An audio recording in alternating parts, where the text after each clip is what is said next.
All right.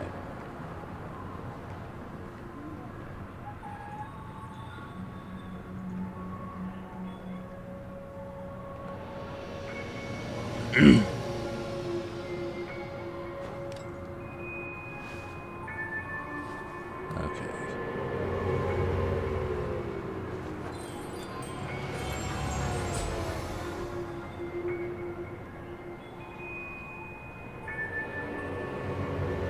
Do I not have audio? Really? Oh. There it is. I don't know why it's like that, but oh well.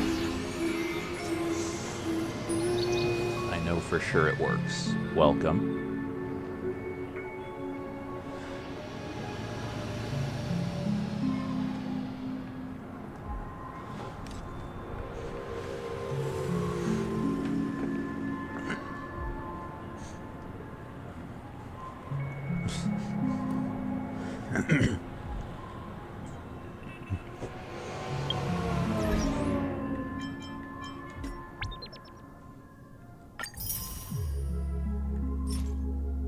Ah.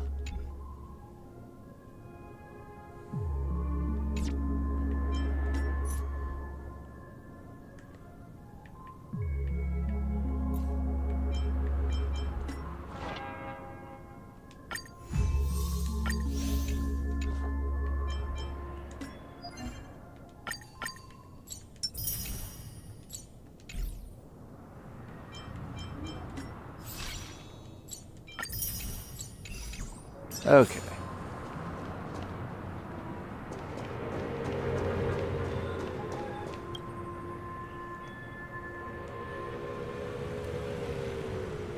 The scenery in this dreamscape is truly breathtaking, isn't it? Oh, Robin. Can't believe I'm meeting you in person here. What an honor. You're right. Even though time stands still in this dreamscape, it always feels fresh. I find something new every time. A philosophical mind. I hope I'm not intruding. Oh, not at all. No. With little time left, I yearn for meaningful conversations, especially with someone as esteemed as you. Do you mind if we chat? It's my pleasure. No need to be formal. Just speak your mind. You said, with little time left. Please, forgive me for being blunt.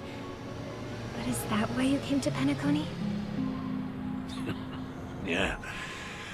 I was part of a war, and while escaping from the Sarkosian mothership, I got exposed to some radioactive materials.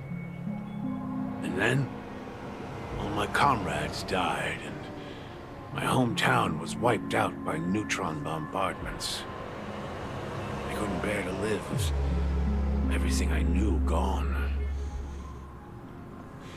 That's when I heard about a possible solution here, so I came. How heart-wrenching. I hope the family has been able to help you. They have, and I'm truly grateful for that. They provided me with a comfortable room, the most advanced life support devices in the cosmos, and a stellar team of caregivers. My physical body is now in the dream pool, sustained by life support. The me you see here is whole, rational, and no different from any other person. But I can't say the same for the me in the hotel room. My true appearance? Huh? I hope you never have to witness it, Robin. So, you'll be living forever in this dreamscape, right? Just being able to live at all is good enough for me. Whether it's in this dreamscape or not, well, I don't really have much say in the matter. My world has been torn apart, and my life could end any second. So, Even if this whole place is an illusion, it's still my paradise. And I'll treasure every moment I spend here. How I envy those everlasting things. That old man's story. It's so tragic. Fortunately, this sweet dream gives him joyful memories to hold on to for the rest of his life. That's precisely why this sweet dream in Penacony exists. However, even this sweet dream has its limitations. While it provides solace to the disillusioned, it can't completely eliminate pain in reality. There will be a way out. Penacony is already on the right track.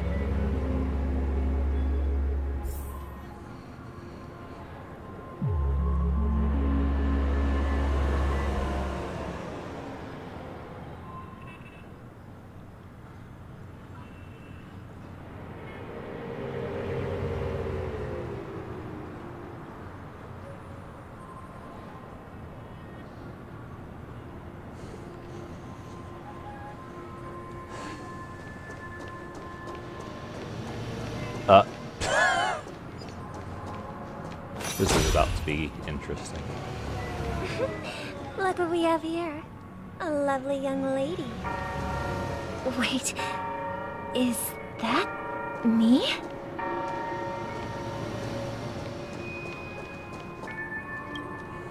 Brother, what a surprise to see you again. Show yourself. Your trick won't work on us. I've heard that a skilled masked fool received an invitation too. That must be you, right? Did you enjoy yourself? Barely. The people here are way too gullible. A little bait is all it takes for them to bite. And they run away at the slightest hint of danger. In other words, they're naive and cowardly. Now that you've had your fill, it'd be wise to leave before it's too late. The music of the Harmony doesn't tolerate discord. What? Now that you have the real Robin, I'm useless? Oh, how disheartening. I've done so much for the family. You should be thanking me, because if it weren't for me cleaning up this mess, Penacony would still be in shambles. Don't you think? That was a personal request from the head of the Iris family, and it has nothing to do with us. Step aside and stop causing trouble for the Charmony Festival. The Charmony Festival? You think you can scare me? You think I've no idea what you're planning? I don't care what you're thinking, Chicken Wing Boy. But I'm pretty sure our lovely Robin won't be appearing on stage. After all, you're well aware of what a sorry state this dreamscape is in under the banner of Harmony. Penacony, the land of the dreams. Is this truly the paradise you desire? Stop it. What's the rush, Chicken Wing Boy? Did I get to you? Our paradise is none of your concern, masked fool. Leave now, or the family won't tolerate you anymore. All right. I'll go. But Robin, I suggest you seriously consider this. Do you really believe those living in dreams can escape pain and find true happiness? Well, I've done my part. And now I'm simply waiting for the fireworks to begin. Here, the last 2 gifts for both of you. And don't lose them. If by some unfortunate chance the Charmony Festival starts against all odds, remember to use them during the show. And it'll be thrilling. Bang! I heard a raven cawing in the distance. It seems the Dream Master will arrive soon.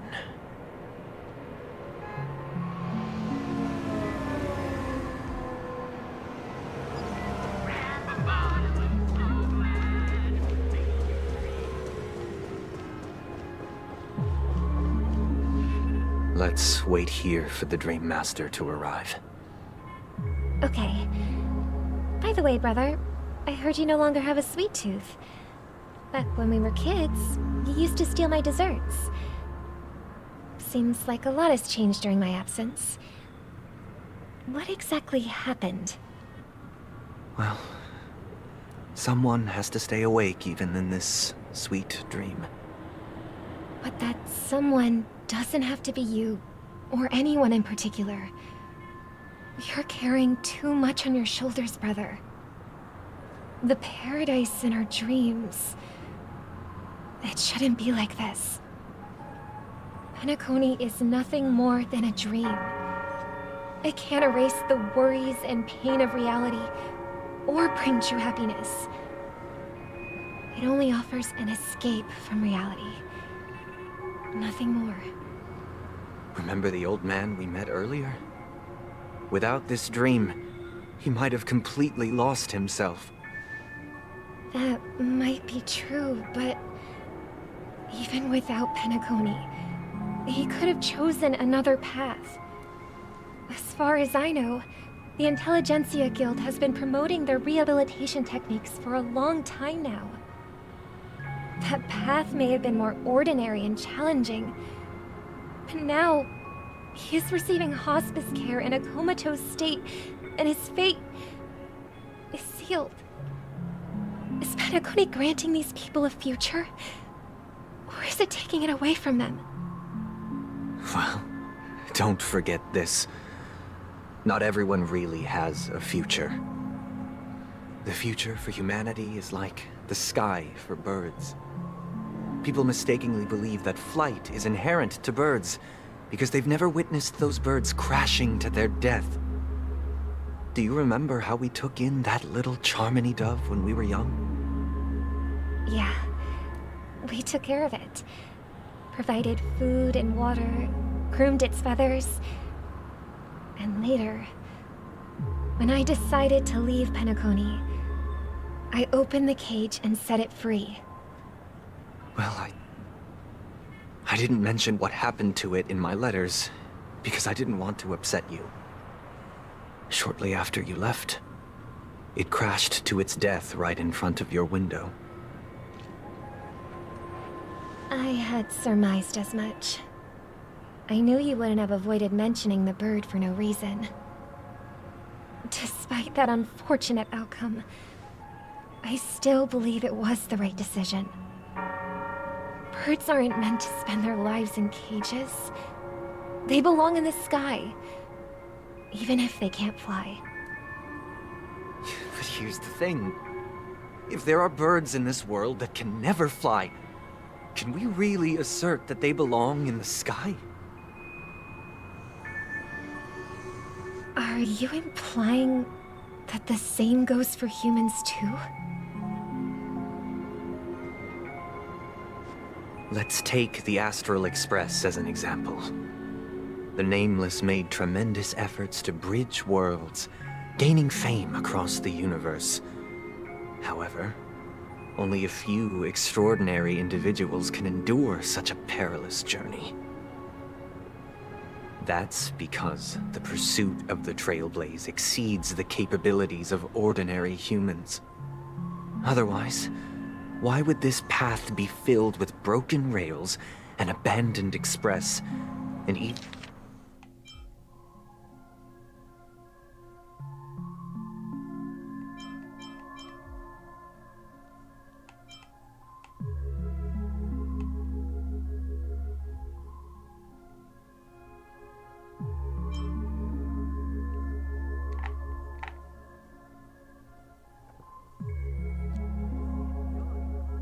Where are you getting that from?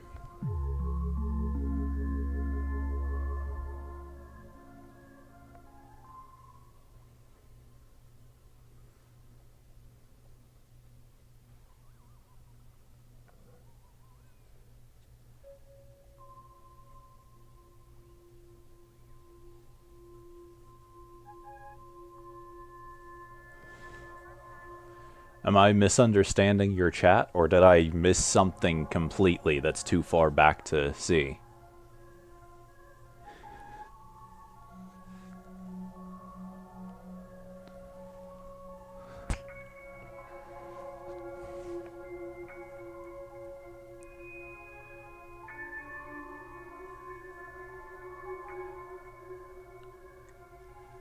I mean, I don't believe she let it go. Didn't Sunday say that it, like, fell to its death after she had left home?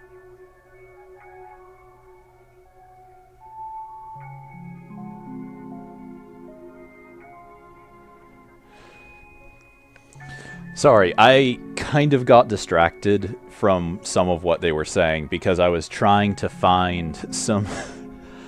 This whole chapter has been reminding me of something I played a really long time ago that also had a theme around living in a dream versus facing reality.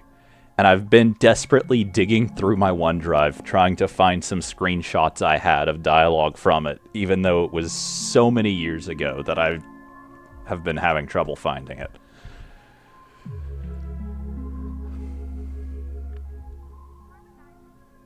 I see what you're saying. I guess I missed some of that.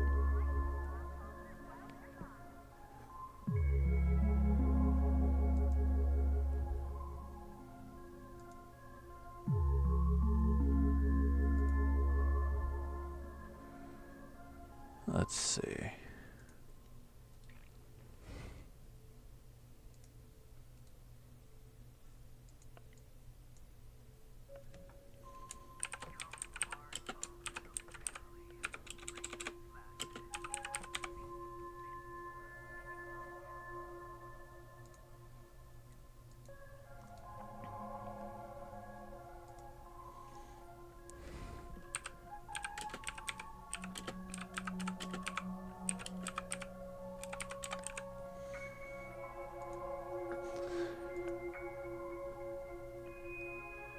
Okay.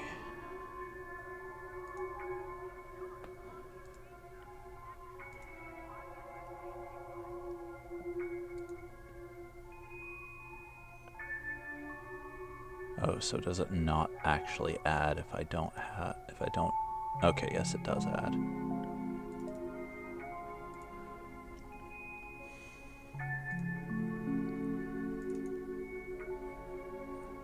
Gonna put these on the screen for a minute and then take them off in a moment. But I just feel like this is oddly pertinent to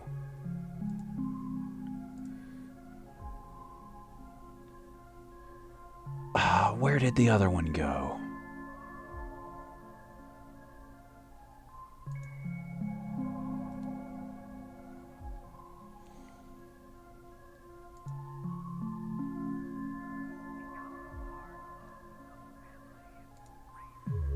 Oh, I see. I saved it the wrong location.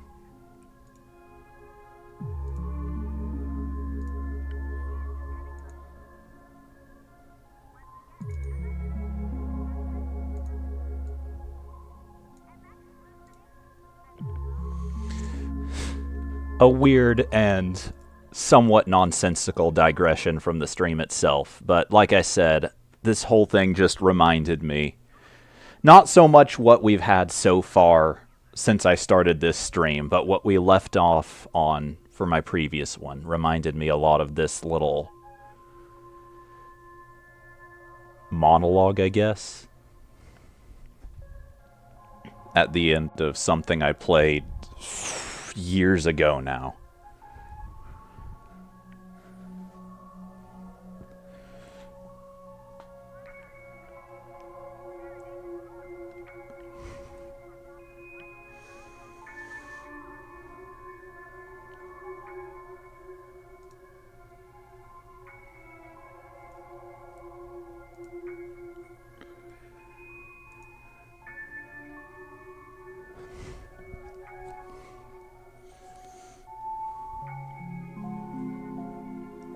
But the background here is that the character on screen is the person who is being told this, and that person is having to herself choose between continuing to live in a dream she's been living in without knowing it and facing the reality she's afraid of. And that just seemed really well suited to this story chapter so far.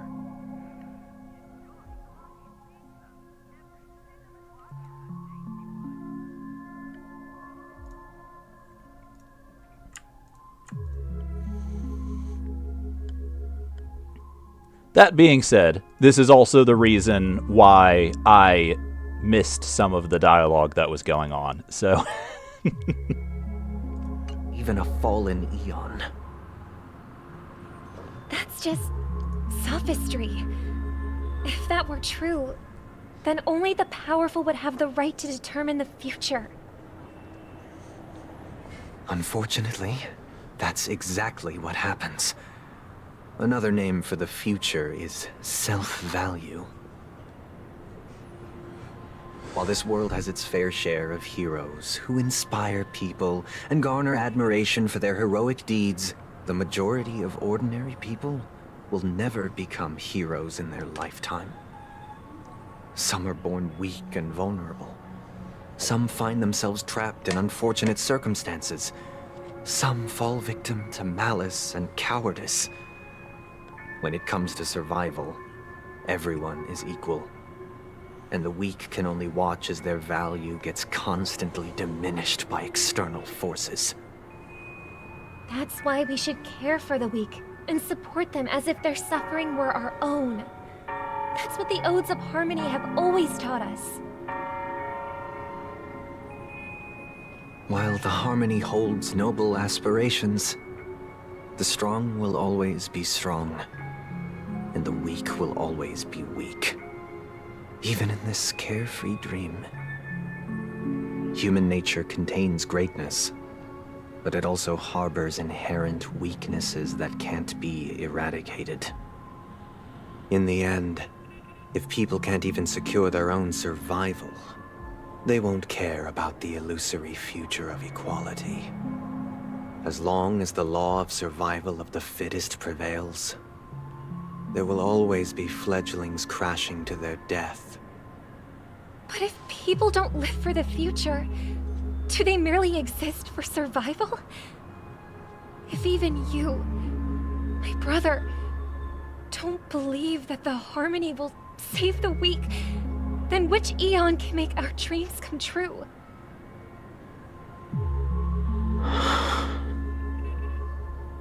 People often forget that when the first bird took flight, the entire world envisioned a future where no more fledglings would ever crash to their death. Are you reading, sister? What are you reading? Mr. Gopherwood gave me a picture book. It's about the story of the harmonic strings. If I could become a chord master, I'd like to summon Dominicus, the harmonious choir. I want to sing with everyone and spread our wishes so that all can feel happiness and joy. I see. Then, I would summon the harmonious choir too. Don't you have a wish of your own, brother? Of course I do. It's just that it includes your wish and everyone else's. I long for a true paradise where everyone can find peace. Then, let's build a stage there and invite everyone to our performance so that both our wishes come true through the power of the harmonious choir. It's a deal then. Yeah, it's a deal. But how can I become a chord master?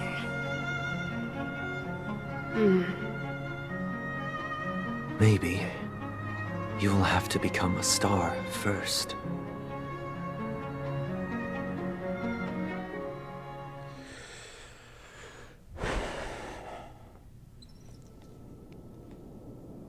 You're back sooner than I thought. Any results? So, just because I know it suits the kind of storytelling that the that is typical of Honkai as a series. I kind of wonder if the bird and Robin setting it free might kind of be meant to symbolize her... Like, it's pretty clear she believes in people being free to be able to do what they want, but I kind of wonder if the whole ordeal with the bird might symbolize that she doesn't really get how some people might not want that, because freedom is also responsibility. And maybe I'm just thinking too far into this, because that's a thing I think about a lot myself. But that does seem like the kind of story beat that is typical of the other Honkai game. So I wouldn't be surprised to see something like it here either. And I say the other as if there is only one. Technically, there are more than one. I've just only played the one that actually got released outside of China. Yes. And now, it's up to us to forge ahead. Since he's already carried out his last wish, my final mission is complete. But pardon me if I sound curt. It's good to have determination. The path Mikhail left for you is not an easy one to tread. Why else would he have chosen to sleep in solitude, staking everything on some nameless in the future? But you have the numbers, and in numbers comes strength. I guess what it kind of Might amounts just delay your inevitable a little more. I guess what it kind of amounts to, what I'm saying, I guess what the things I'm saying kind of amount to is, I think she's being presented as right in her ideals, but wrong in how she approaches them, kind of.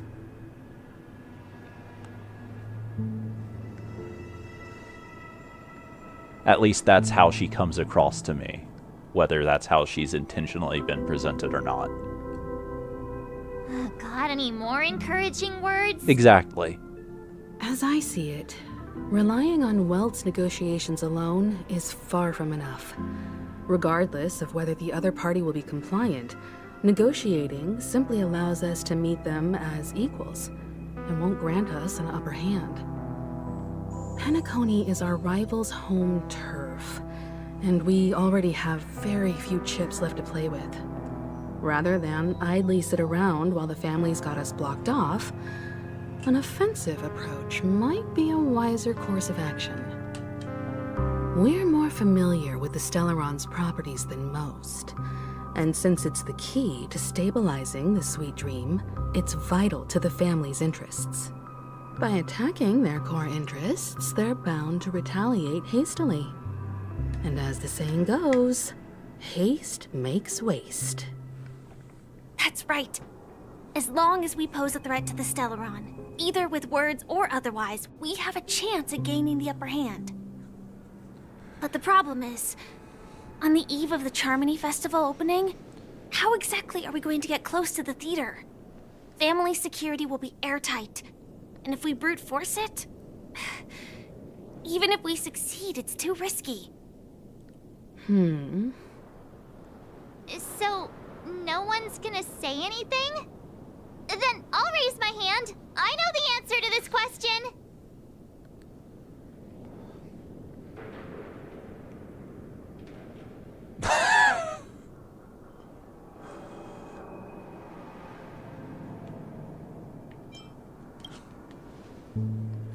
The express crew would have been disbanded long ago if it weren't for me.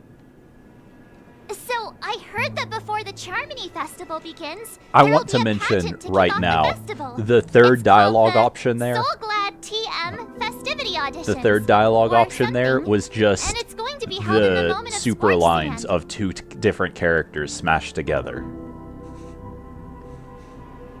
into a single sentence.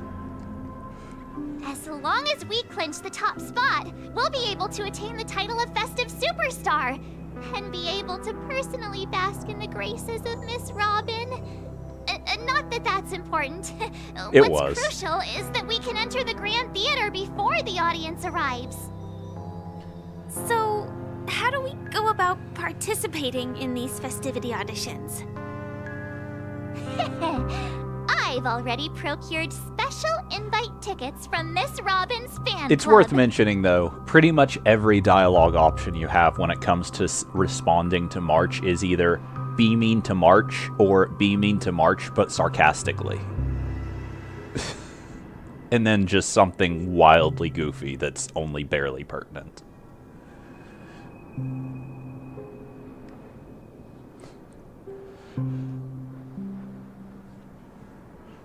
To tell you the truth, I had been preparing to join the auditions all along. But now it looks like even if I scrape through, I probably still won't have the chance to shake Miss Robin's hand. So they're still running this thing, huh? It was originally just a publicity stunt, set up by Mikhail to drum up attention. But it looks like it might be worth a shot. We'll follow March's plan. Mr. Gallagher, will you be joining us? I'm afraid I won't have the time. As a virtual character, I've already completed my final mission. Whether Penacony can awaken from this dream is all down to you. Should we ever cross paths again? I'd love for you to visit the Express. All right. I'll have to add to that data bank of yours you've got on the Express. And Miss Firefly, we thank you for all your support. We're faced with a formidable enemy. As long as the Astral Express and Stellaron Hunter's objectives are aligned, we're willing to cooperate with you. We've already come this far together. I'd like to join you for the rest of your journey on Penacony. I'm pleased that we can finally fight shoulder to shoulder. I couldn't ask for a better ending. This is also the spirit of the Trailblaze. Now, everyone, let's prepare to move out.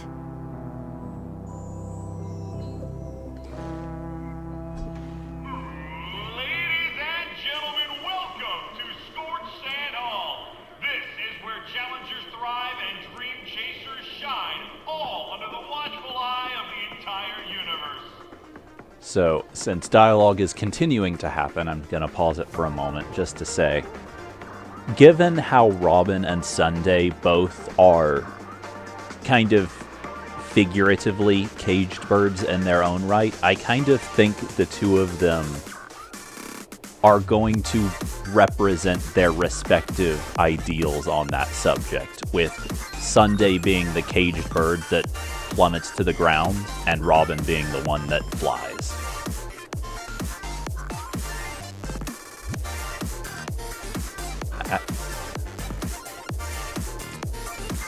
Now, admittedly, I have some very minor spoilers for mechanics at the end of this story quest that lead me to that conclusion. But I guess we'll see. If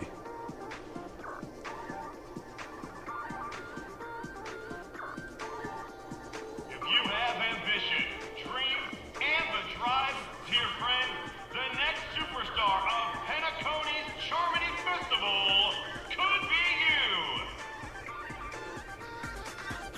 I also have the spoiler of Robin is literally a playable character, and at least as of yet, Sunday hasn't even been announced as one, to my knowledge.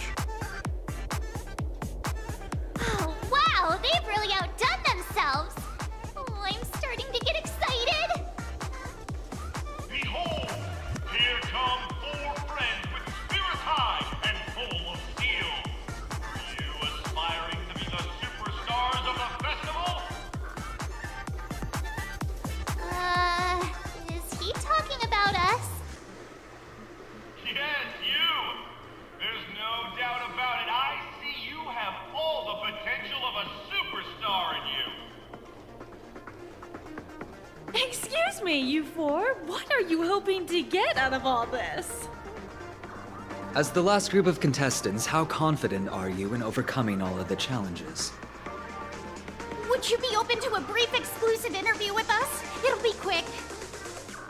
Your journey is long and fraught with peril, yet under a sky blanketed by banners, you vie for the crown.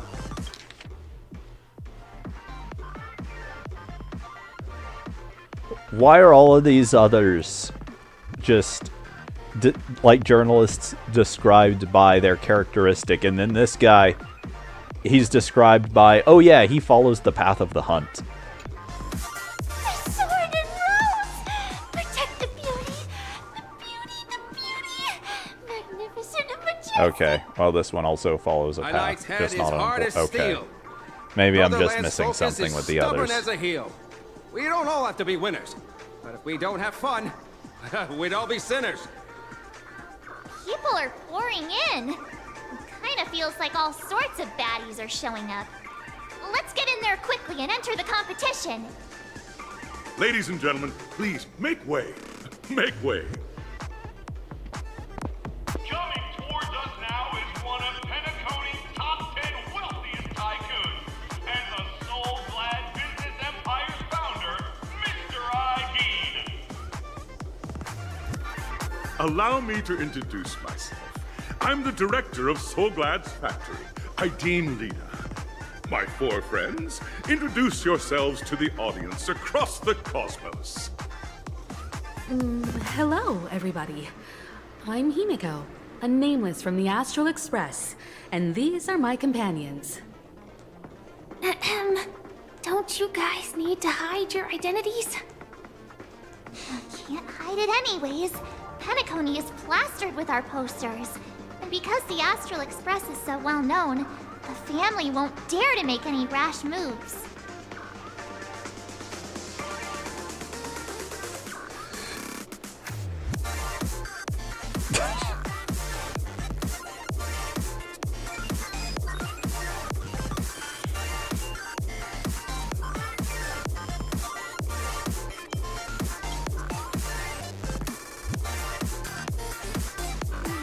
Given the situation, this is our best hope. But let's just get it over with quickly. Hello, everyone. I'm March 7th. I'm an ordinary girl who loves adventures. Hello, everyone. I'm Firefly. I am also an ordinary girl who enjoys adventures. So it's a bunch of nameless guests. This final face-off is bound to be spectacular. Time is precious. My four friends, come with me. Grab a bottle of Soul Glad and make your dreams a blast.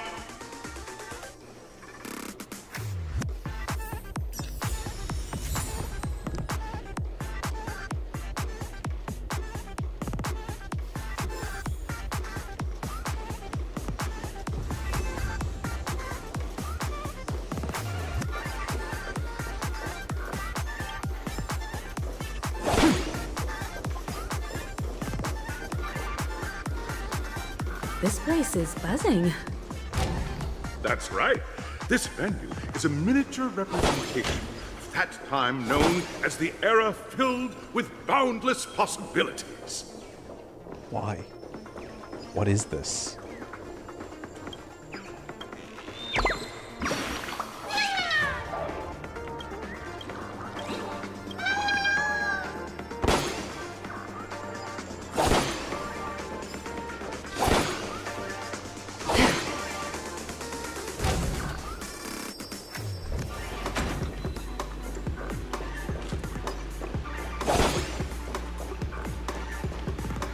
Grab a bottle of Soul Glad and make your dreams a blast.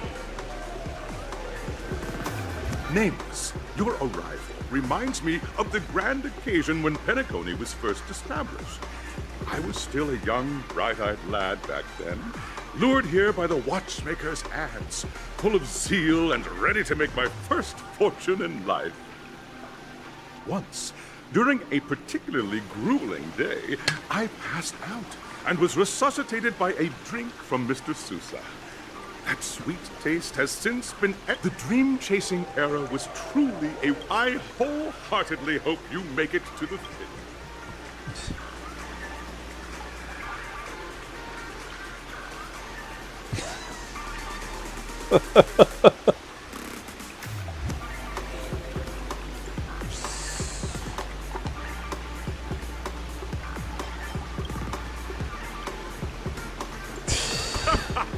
there's that, the ever-vigilant, trailblazing spirit we all know.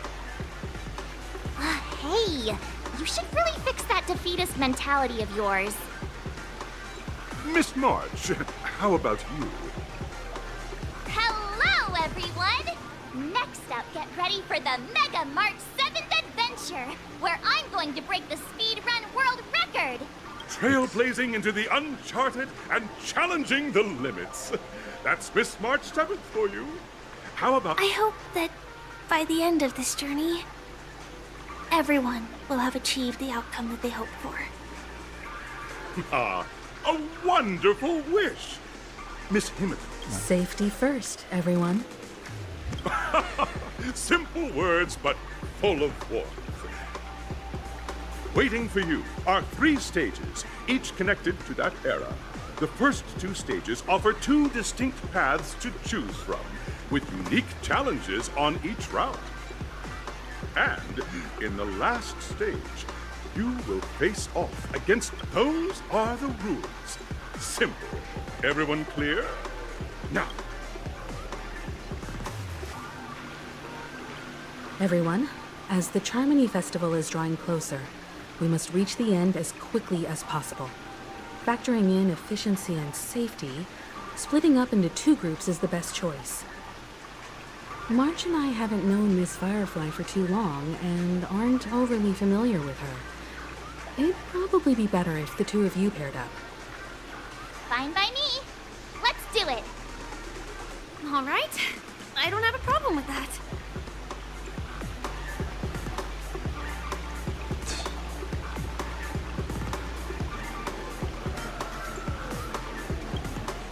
We'll split into the assigned groups then. Let's not waste time.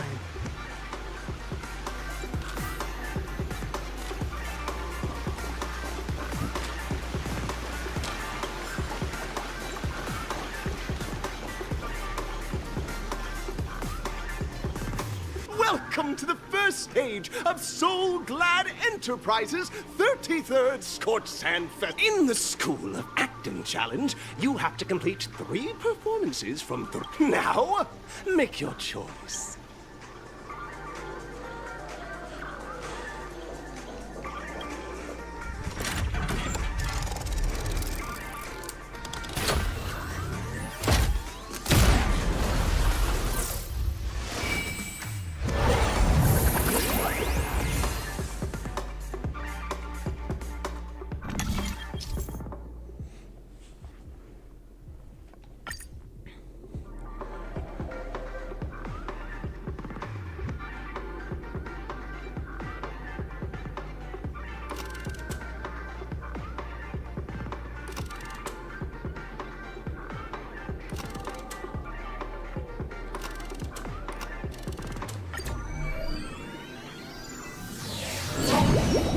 The stage of dreams for those who dare to dream.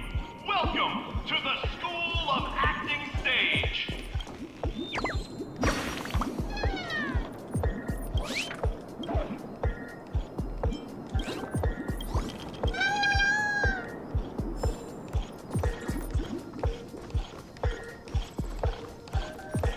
Competitors, allow me to introduce the rules of this challenge to you. There are 3 stages up ahead. On each, you will find an outline of a script. These 3 scripts were written by the legendary filmmaker, The Watchmaker, and depict various stories from Penacony's era. Your task is to bring those moments to life, find the right words, and act convincingly to make the judge. Also, a bit of trivia. The record score for this stage is held by a participant with fiery red hair. His exception... We are running out of time, so let's get this over with quickly.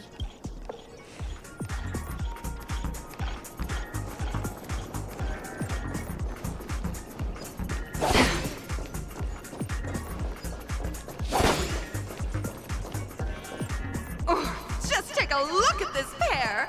Such stark quality. Since you've come as a pair, I'll prep a 2-person scene for you. You 2, are you ready? Envision vision that you both, driven by the spirit of exploration, are arriving at the land of dreams that is Penacony for the first time. You're driving an old clunker through the wilderness of the dreamscape, braving the cold wind, choking on the dust.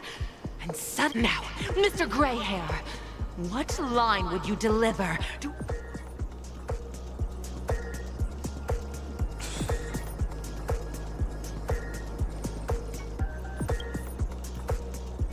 No, that's not right. Very good. This is great.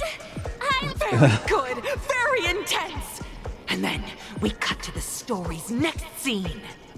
Suddenly, sweet rain falls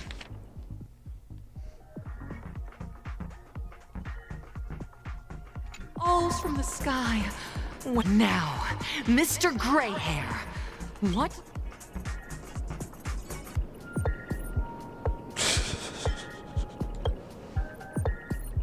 That's not right.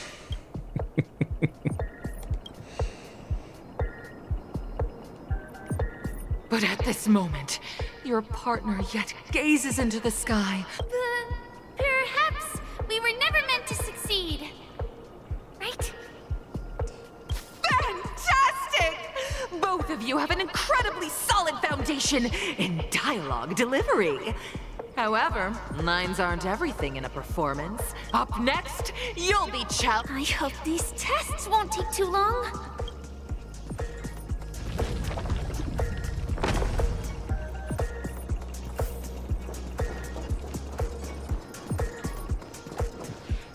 Here, you two are required to skillfully utilize body language to picking up from where we left off. A heavy downpour saves you both stranded in the desert. This rain quenches the anger in your heart. You look to your at this moment, what should you do to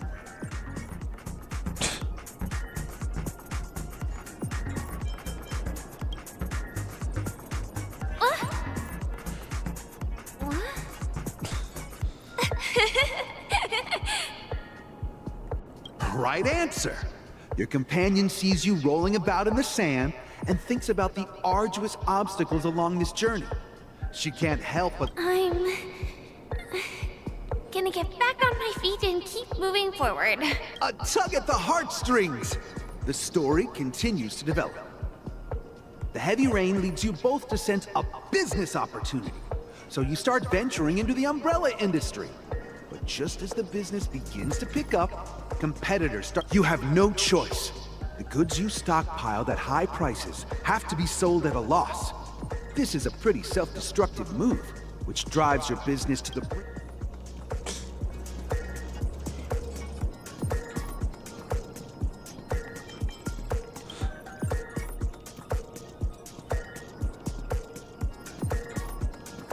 Fantastic! But it's a pity your friend does not agree. Seeing that you're up to your eyeballs in... I leave Penacony in utter disappointment. Is that okay? Of course! Absolutely! I was this close to tears! Both of you possess exceptional acting talent! However, the true test is yet to come. You're about to encounter the harshest judge this show has ever seen. You'll need to rely on perfect performances if you want to win them over.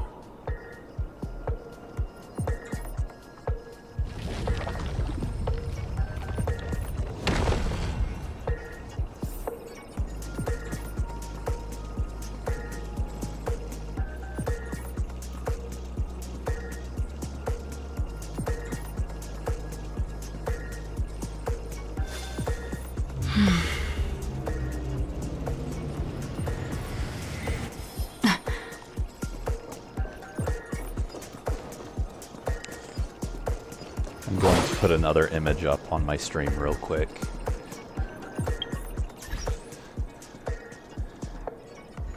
Because the way Firefly acts made me think of this.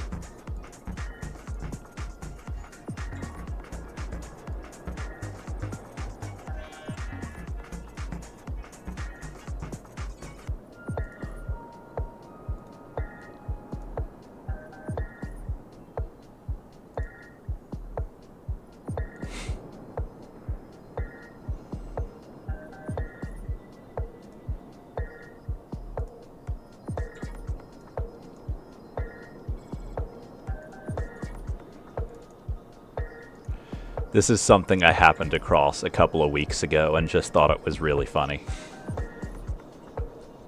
And it's so accurate.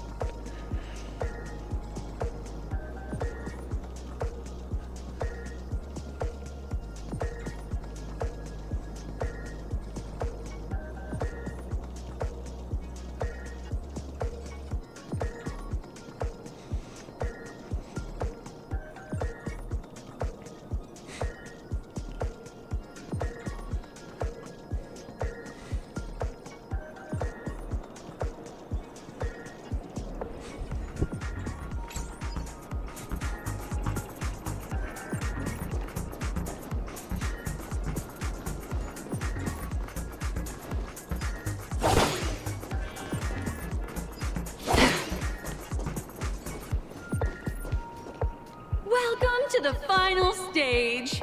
Actually, all the scenarios that you previously encountered were all from the film. Two companions arrive on Penacony with nothing but a dream. Their desire for achievement is met. Many years later, their paths cross once more in the thriving Penacony. Yet, they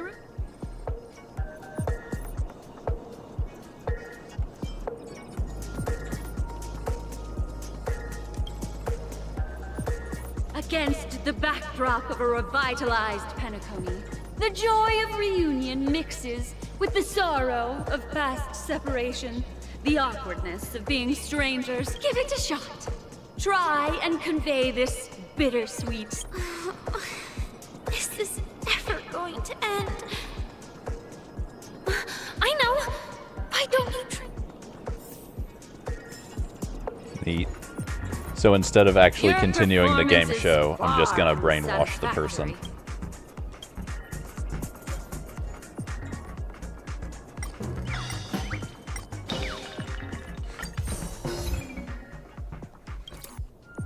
Cut! Huh? We haven't even done anything! It's so touching. Your portrayal outdoes the original. It's simply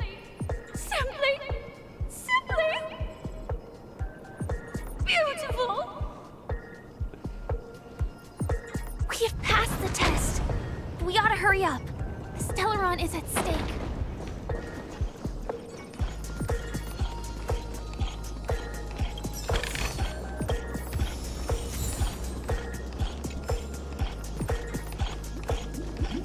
Congrats to both of you for clearing the stage, but more importantly, look at the time! You finished much faster than that red-haired contestant did. That red-haired contestant. You'll find out eventually, but only if you clear the next test first. Welcome to the second stage of the 30. You have the option to choose gunfire and undergo Brother Hanu's trial, or now...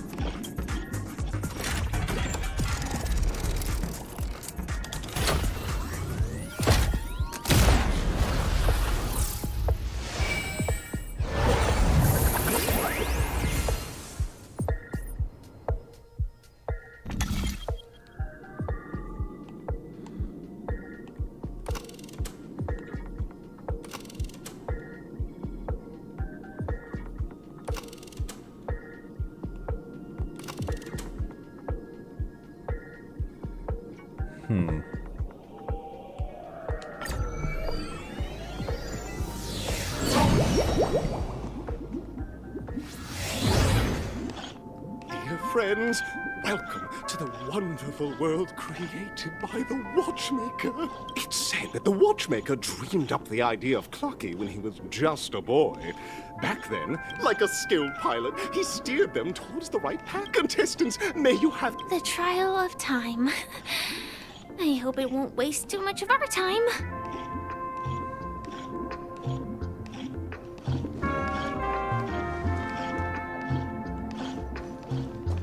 Stream forth, gleamful.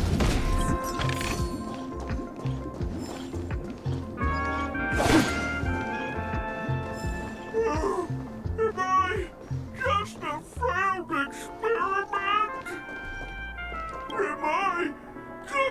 just an expendable failure.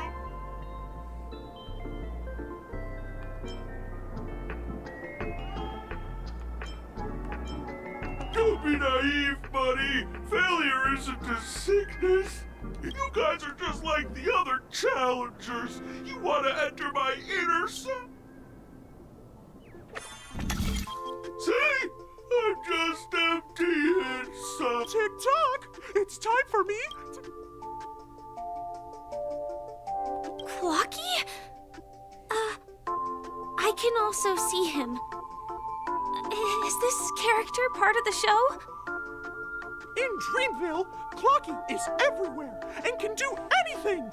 Like, right now, I could solve this problem with your big ticker pal, Tick-tock!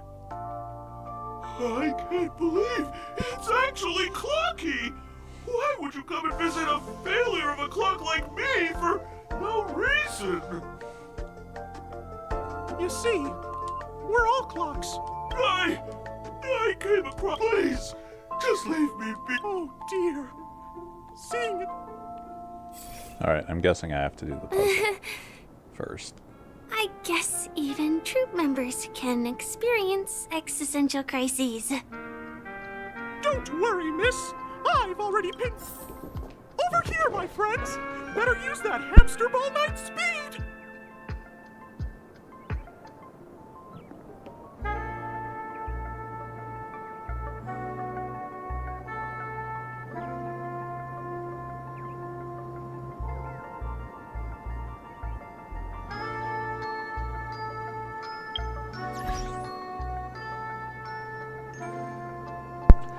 Apparently, I'll be right back.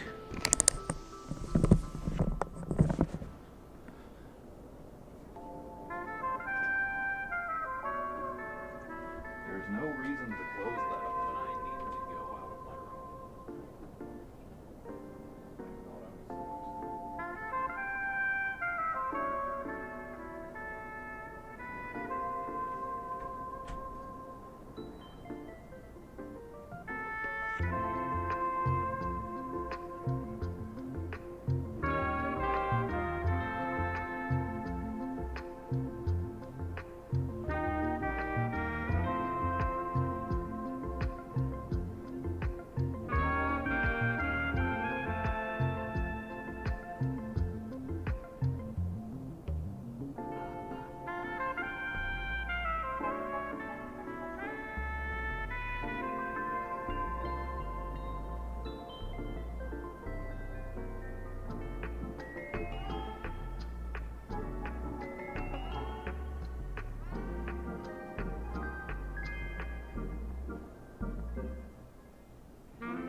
Alright, I'm back.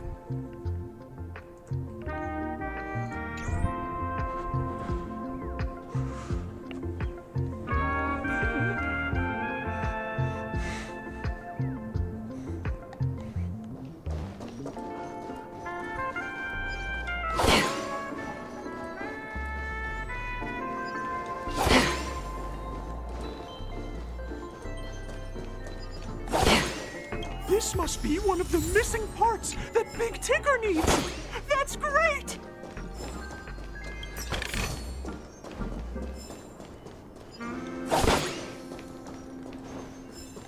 We're here!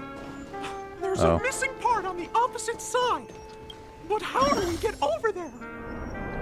There's also a dream side left here by a Dreamweaver. We're running out of time. We'll have to use it if necessary.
Might be trickier to crack.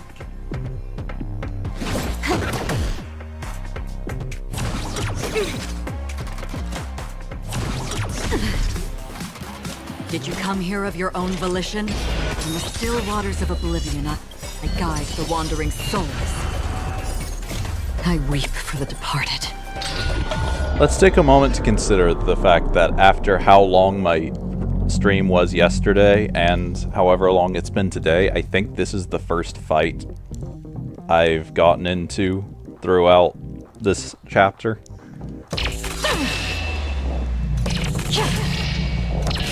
Dust's reign, it too shall fall.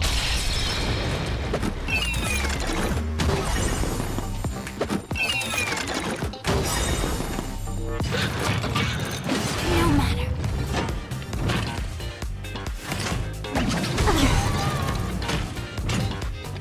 You hold some academic eternal melody.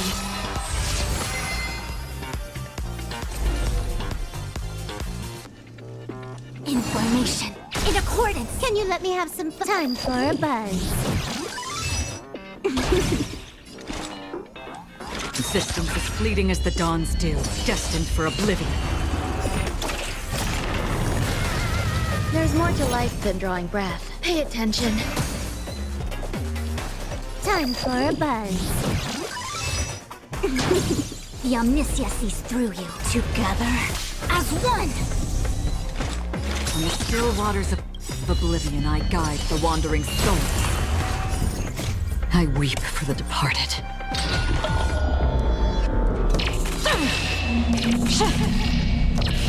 Dust's reign, it too shall fall.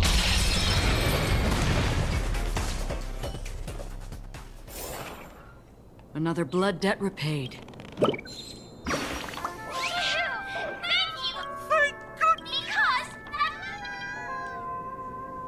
An inner self fragment belonging to the Sweet Dreams troupe?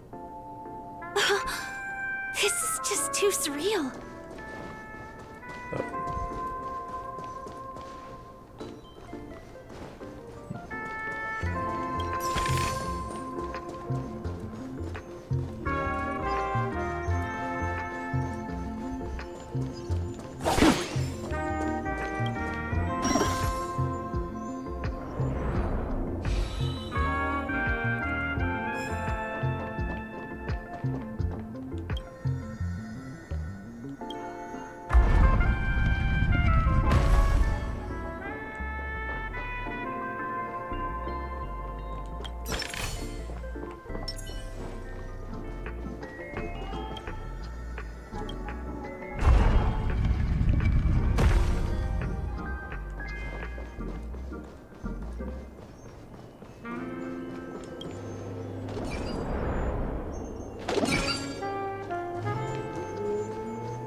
Stream forth.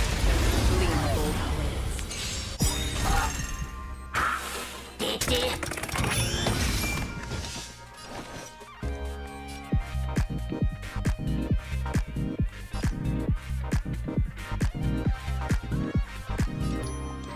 Time for a buzz.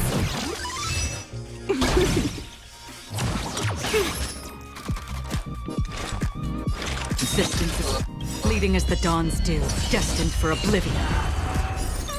I weep for the departed.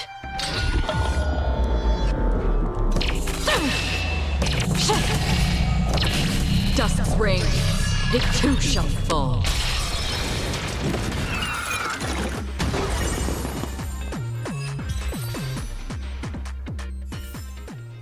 Another blood debt repaid.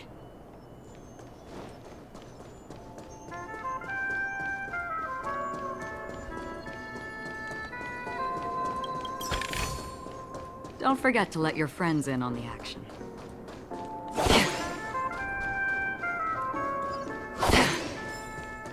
We've gathered all the missing parts. Let's hurry back. We don't want to keep Big Ticker waiting.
Okay.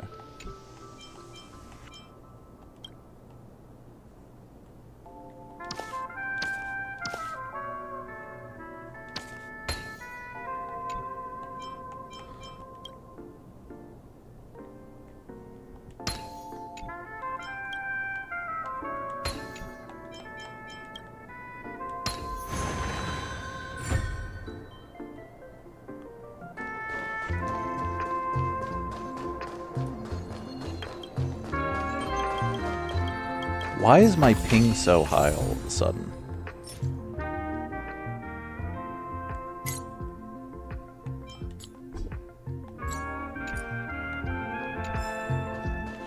Is Steam trying to download something?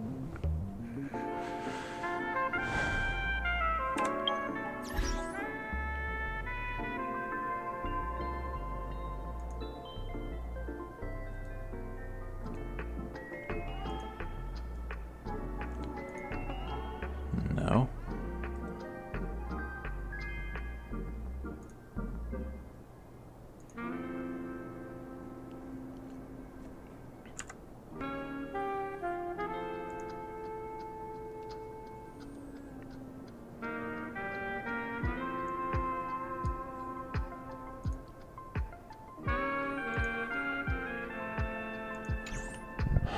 I don't know what the deal was with that.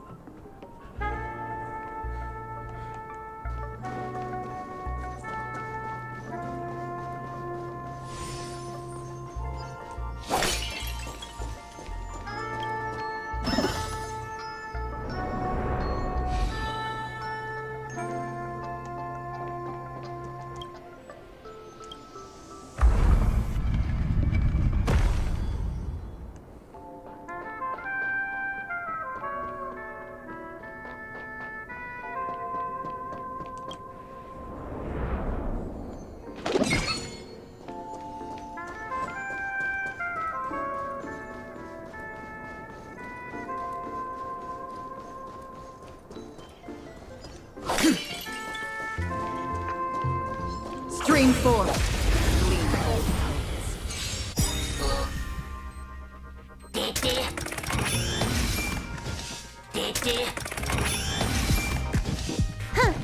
more enemies.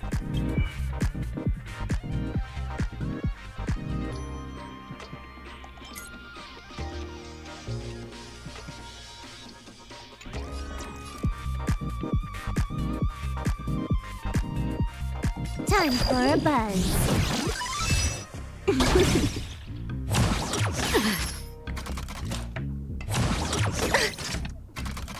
Another journey begins. Existence as fleeting as the dawn's dew, destined for oblivion. I weep for the departed. I love how she does the motion as if she's slowly sheathing the sword, but the sword is sheathed. She's just like slowly sliding the entire thing, sheath and all, further down into her hand.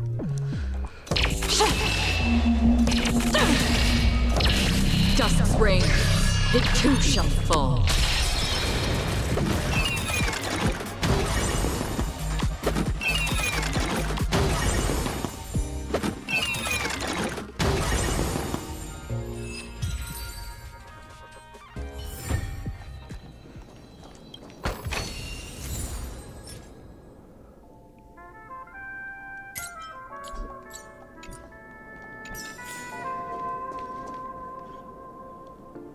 All right.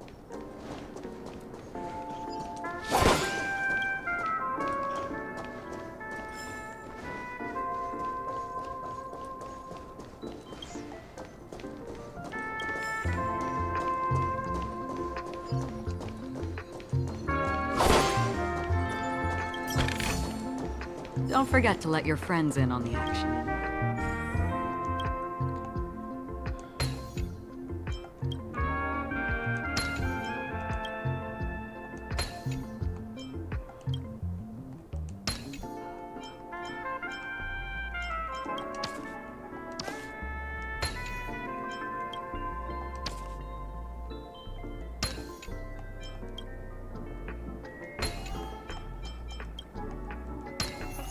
Life is a puzzle in and of itself.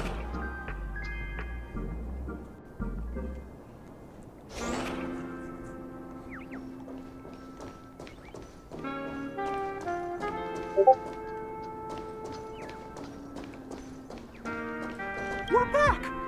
As long as you have these, you'll be able to find closure. Tick-tock! Wow! This sudden surge of joy! It's working! Tick-tock! Next, we just need to enter its emoscape, help connect its pathways.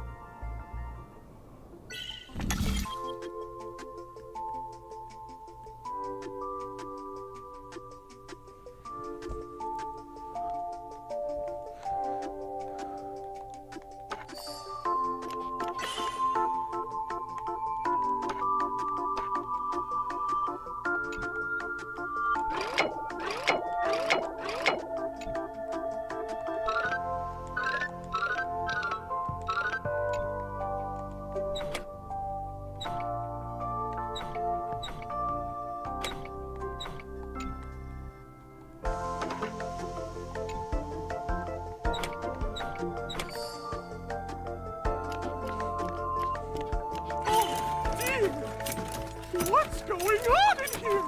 Your inner self is a mess! I'm not qualified to be the real Clocky! Just give up, Clocky! No! This...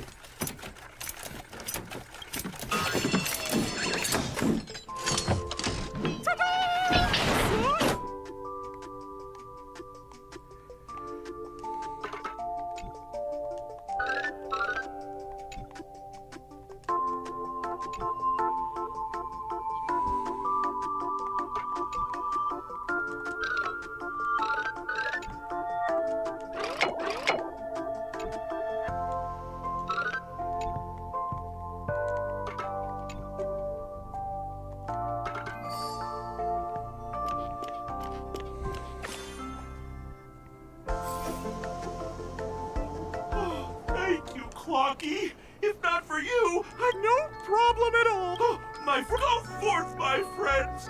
It's all done! Victory's in sight! Let's head to the final stage.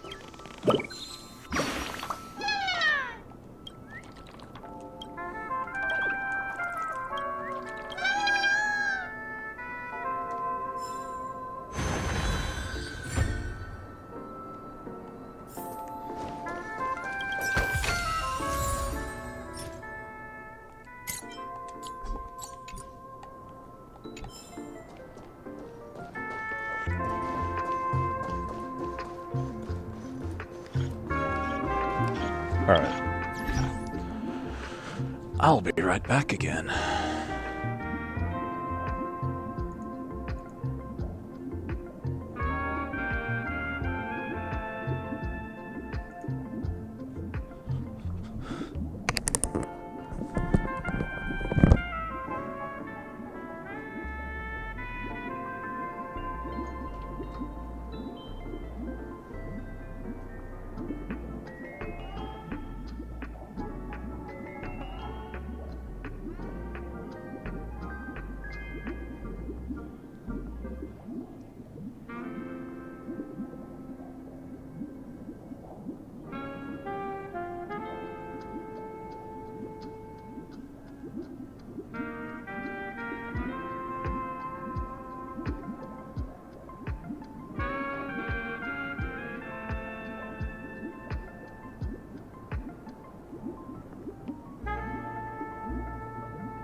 I'm back.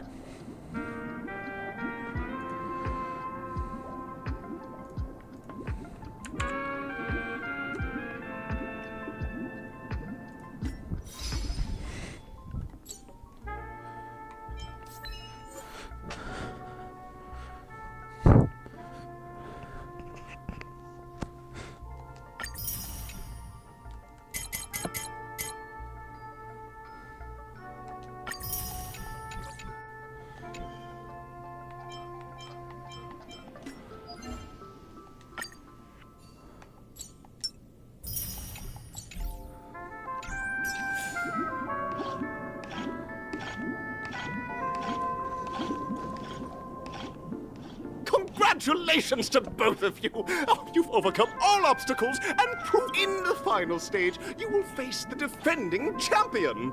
If you're welcome to the 33rd Scorched Sand Festival's third stage in the 20th season.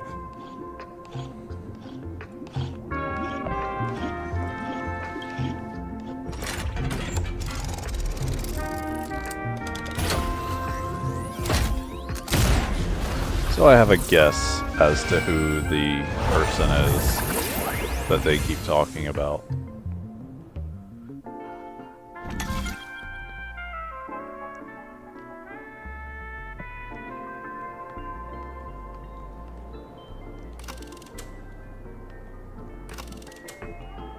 This tells me literally nothing.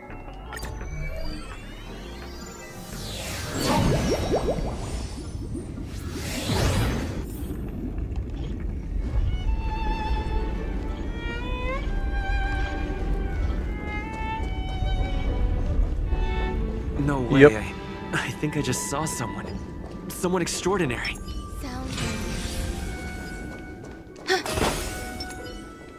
Infallible. I should have waited on that. Oh well.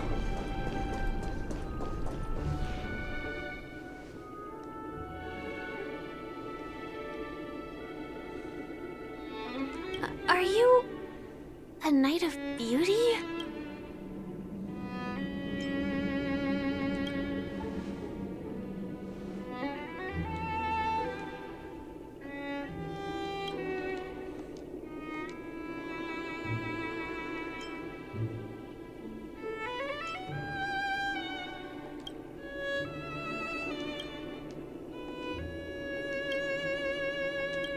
I did not mean to choose a dialogue. That's option right. This magnificent...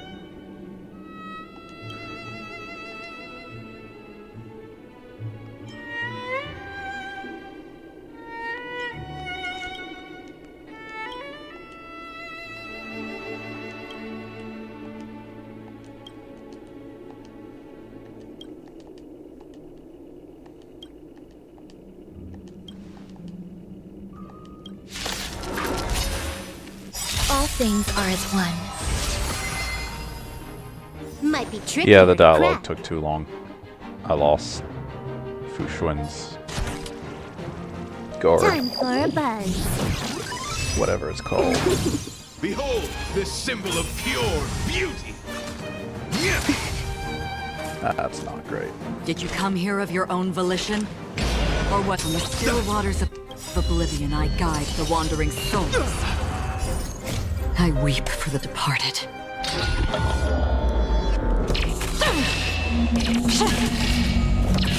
Dusk's reign, it too shall fall.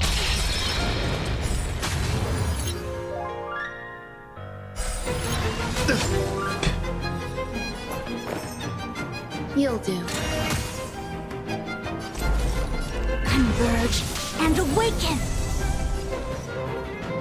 Time for a buzz. Rise to the confess, Enjoying yourself? my gallant friend. Put forth all your might.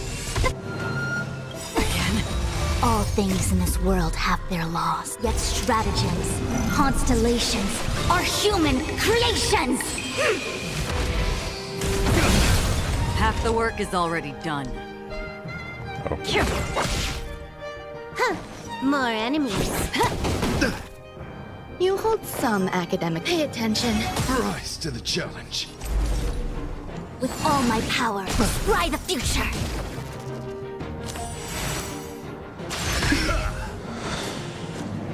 Pledge thine loyalty. Enjoying yourself?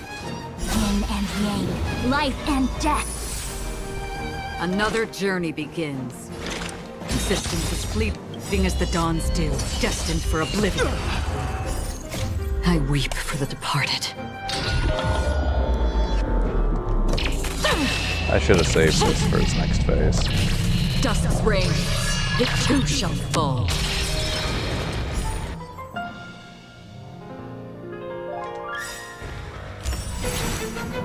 Every petal in life's garden will be swept away by the wind of time. Bear witness to honor. Let the duel commence. Time for a buzz.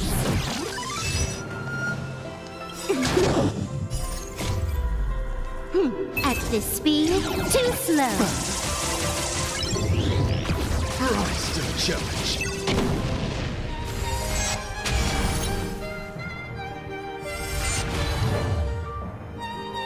Confess.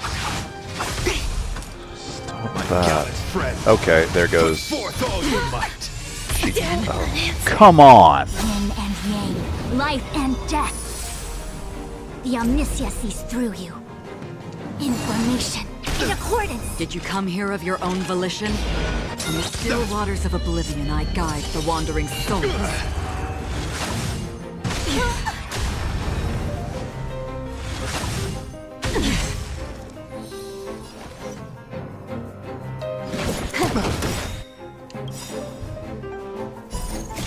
I weep for the departed.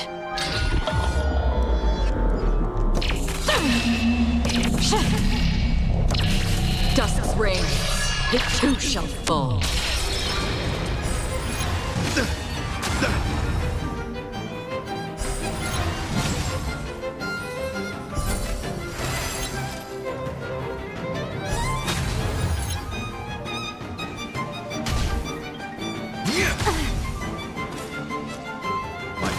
friend. Put forth all your might. This combat needs optimizing. At this speed, too slow. Rise to the challenge. Existence as fleeting as the dawn's dew, destined for oblivion. Rise to the challenge. Allow me to make it converge and awaken. All things in this world have their law, yet stratagems, constellations are human creations. Rise to the challenge. Yin and yang, life and death. Behold this symbol of pure beauty. You are fighting a gentleman.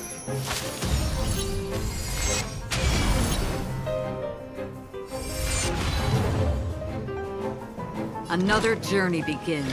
In the still waters of oblivion, I guide the wandering soul. The flesh wound. I weep for the departed.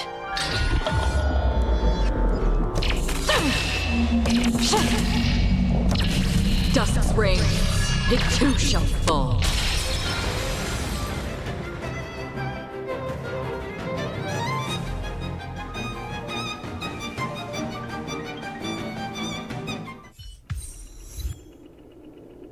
So is he supposed to not be voiced here? That seems really weird.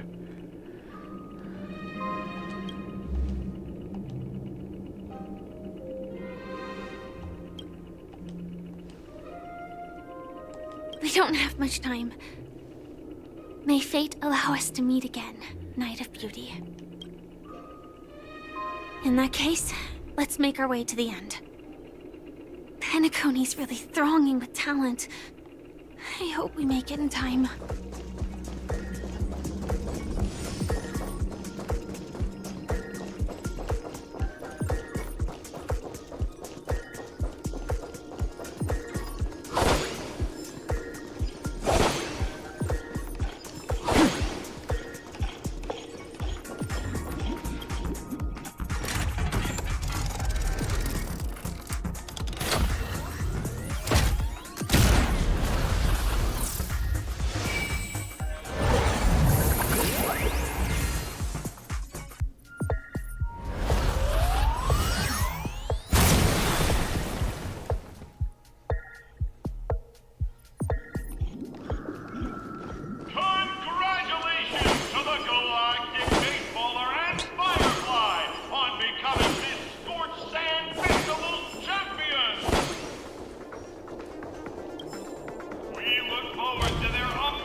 Congratulations to the both of you on becoming the festive superstars of this year's Charmony Festival before entering the Grand Theater. I, on behalf of the organizers, extend my sincere congratulations to you, wishing you joy under their radiance.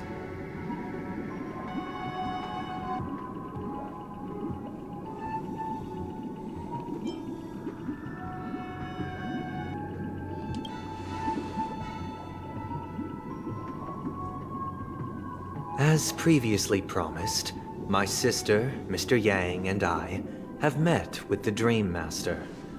We delved into the truth about Penacony and its Stellaron, and have come to a consensus.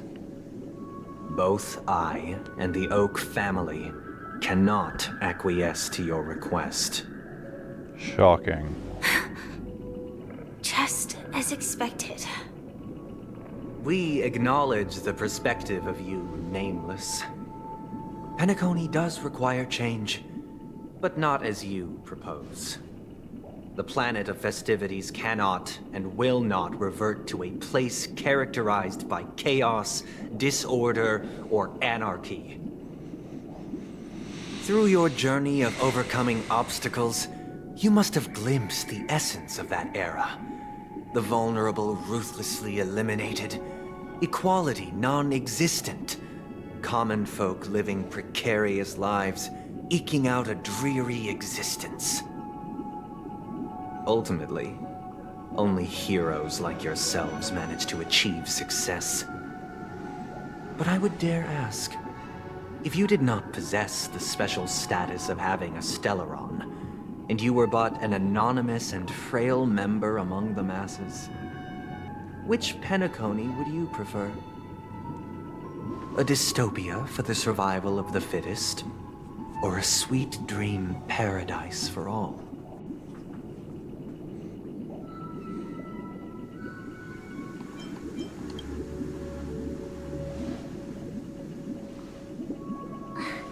That's not the point! Don't let him mislead you! Mr. Sunday, even if the members of the Oak family can't fully agree on what to do about the Stellaron, now's not exactly the time to be holding an extensive discourse about Penacony's past and future, is it? The Stellaron issue concerns the life and death of everyone on Penacony. If anyone has a better suggestion, the crew is more than willing to listen. Also, it'd be best to tell us the ins and outs of that meeting. This way, we'll at least know what Welt and Ms. Robin are dealing with, and the reason why they failed to make our appointment. Ah, Navigator. That is precisely my intention. With all present, let's begin by discussing the details of that meeting. Let's talk about our tribulations and choices, our ideals and beliefs, and our final course of action. The only path to take.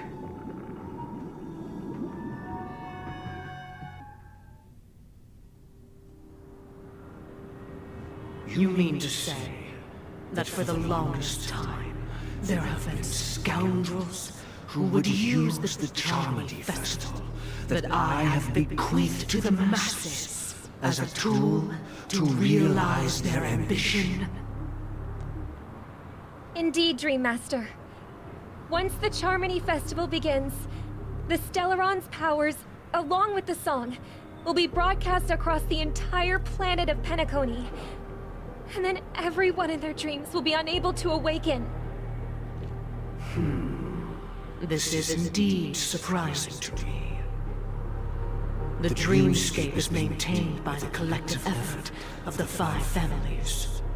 If someone were to use the Charmony Festival to recklessly disseminate the power of the Stellaron, this individual must hold a position of great authority.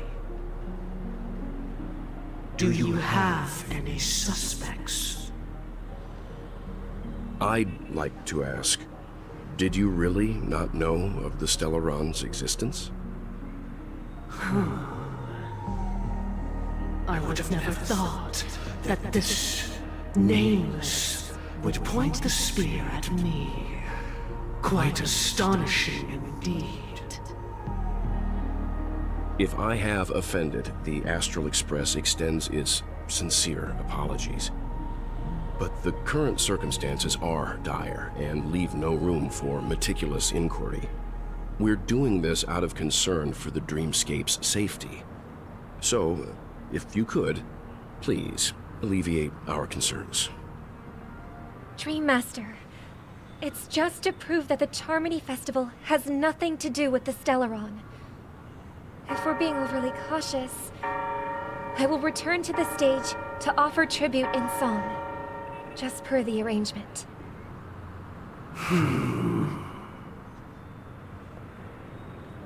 Sunday, Robin, I've watched you two grow up and know your dispositions like the back of my hand. Both of you, right now, can surely be lauded as their most devout advocates. I already know your resolve. The magnitude of this matter is enormous and cannot be taken lightly. Since Mr. Yang has asked with such earnestness, I will personally respond in kind. If there is a need, the entire Oak family will be mobilized to heed your call.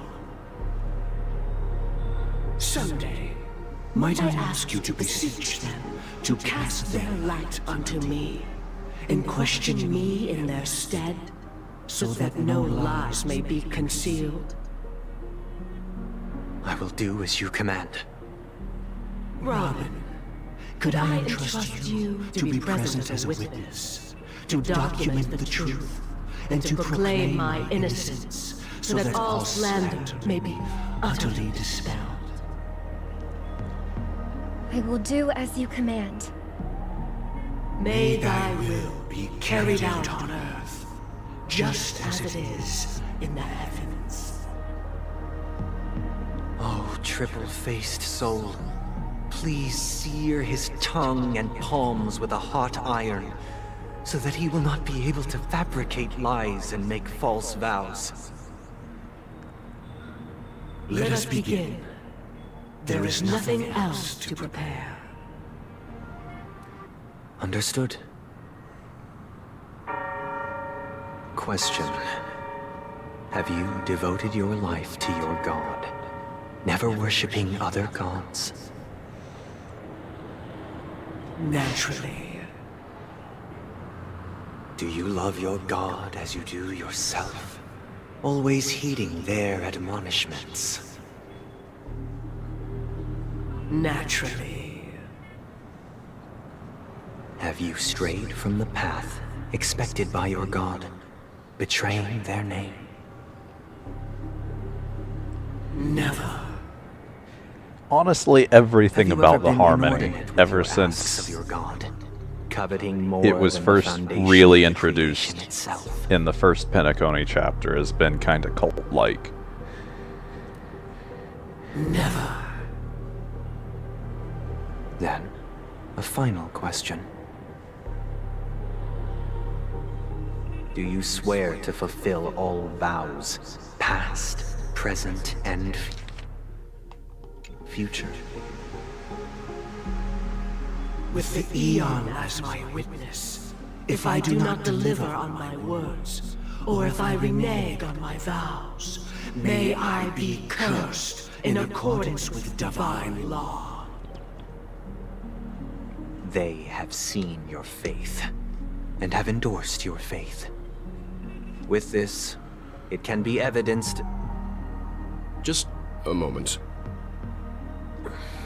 What is it, Mr. Yang? I have another question I hope to have answered. To my understanding, the family's harmony and prosperity have never relied on so-called divine laws. The god you both mentioned, are they truly Xipe? Mr. Yang should know that those belonging to the family toil together as if they were kin, embracing solidarity and unity under their light. All duplicity is laid bare before the harmony. Such a delicate and complex symphony.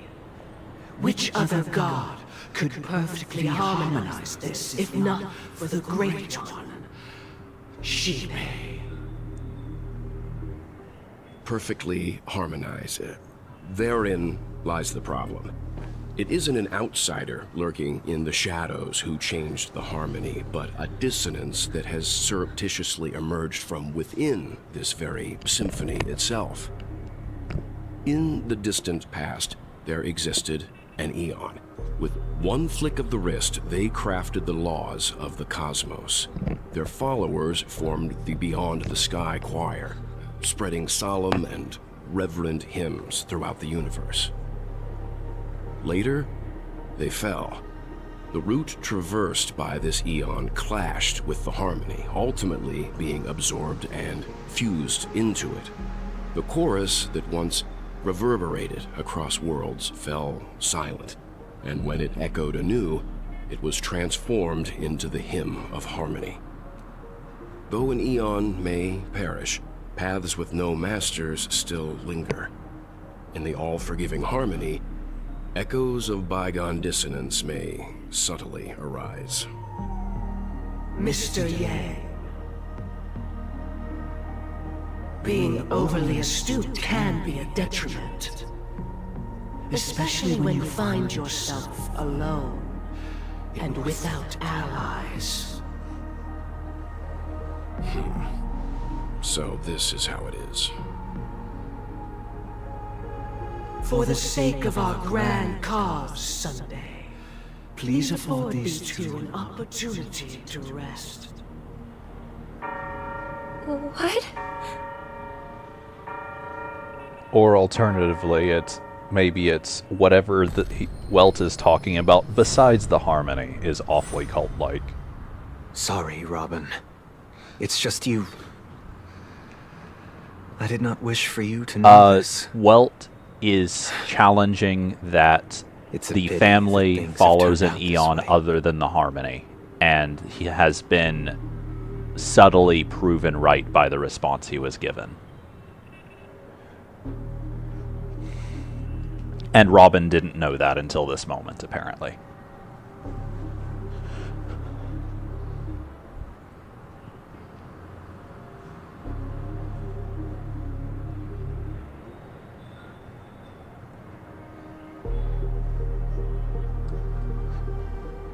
So, this is the true reason I can't sing?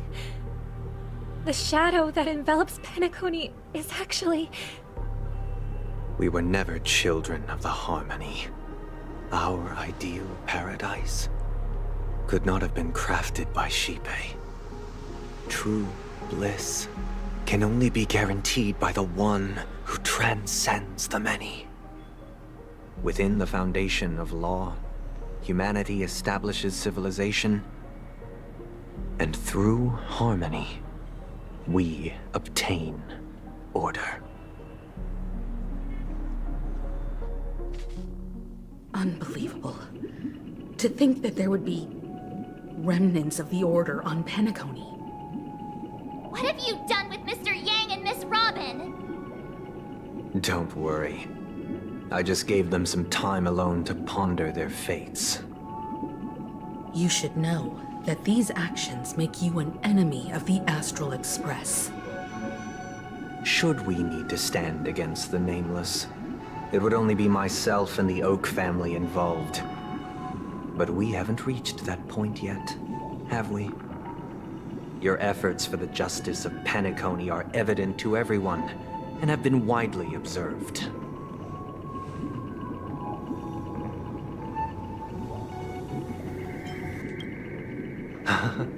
Patience is a virtue. However, I won't hold it against you. On the contrary, I'm here to make my intentions clear. If it is the Order that drove you to imprison Welt and Robin, and you're using them to coerce our compliance, then there'll be no point in entertaining any type of discussion. You're mistaken, Miss Himiko. They are in very safe hands, and just as the family has always proclaimed, no one can be harmed in the dreamscape, least of all in the beautiful new world belonging to the Order. Penacony and the entire universe have witnessed far too much innocent bloodshed. The strong wield their blades against the weak, and the victors push the vanquished to the brink of life. Natural selection. The world abides by this principle, establishing the well-being of humanity atop the corpses of the downtrodden. Only we, or rather, I, possess the power to put an end to this farce. So you've decided to resurrect a dead Eon? No one's ever done such a thing. If Miss Himiko is interested, let's draw back the veil and speak candidly. I've always firmly believed that people can understand one another through peaceful means. I'm willing to divulge the unembellished truth as to the intentions of the Order's Pathstriders, so that you will make better judgment for the Astral Express, for Penacony, and for this stretch of the universe. Words can hardly do justice to the beauty of that ideal. So, come with me, everyone. Let us retrace our steps and see once again where this road leads. Huh? Where'd he go? Welcome. This isn't any location in Penacony's dreamscape. It's my inner world. The reason the scenery before you remains unchanged is because your consciousness has drawn on similar concepts to fill in the gaps.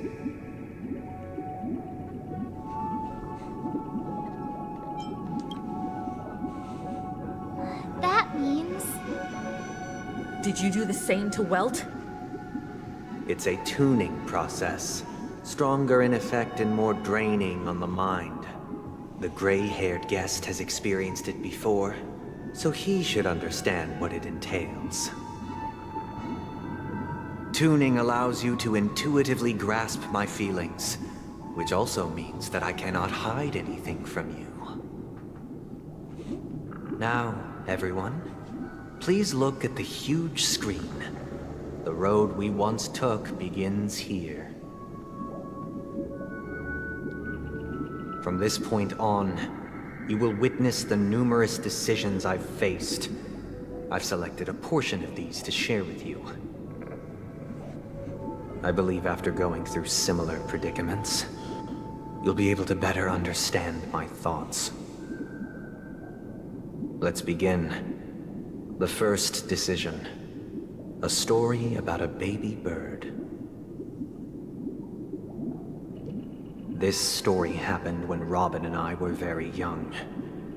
We were victims of the Stellaron disaster, and the family's Mr. Gopher Wood, who would later become the Dream Master of Penacony, saw that we siblings had no one to turn to and took us in. Later on, Robin and I lived a time with nary a care in the world. One day, after dinner, while my younger sister and I were lounging about in Mr. Gopher Wood's yard, we spotted a fledgling Charmony dove all on its own. That baby bird was tiny. It didn't even have all of its feathers, and it couldn't sing. When we found it, it was already on its last breath, having fallen into a shrub, probably abandoned by its parents. We decided to build a nest for it right there and then. However, thinking back, that winter was unusually cold, with fierce winds at night in the yard, not to mention the many poisonous bugs and wild beasts in the vicinity. It was clear that if we left the fledgling in the yard, it stood no chance of surviving until spring. So, I suggested we take it inside, place it on the shelf by the window, and asked the adults to fashion a cage for it. We decided that when it regained its strength enough to spread its wings, we would release it back into the wild. The tragic part, something that we'd never considered, was that this bird's fate had already been determined long before this moment. Its destiny was determined by our momentary whim.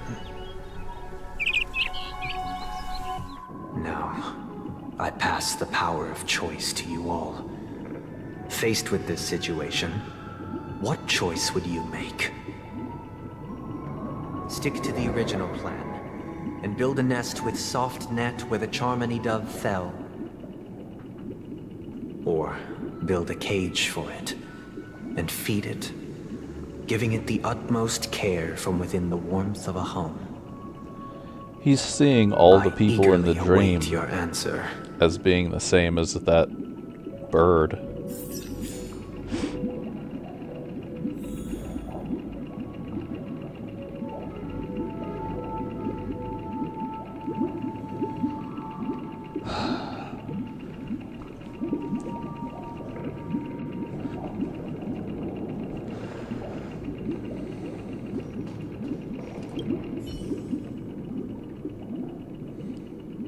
That guy just casually throws this kind of question at us?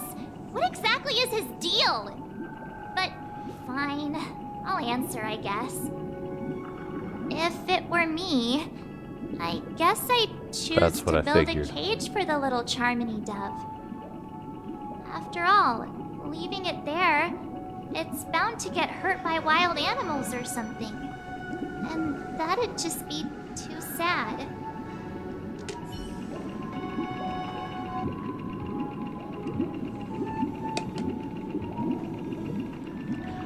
I'm inclined to think that Firefly would be in favor of leaving it outside, and Himiko will probably not give an answer.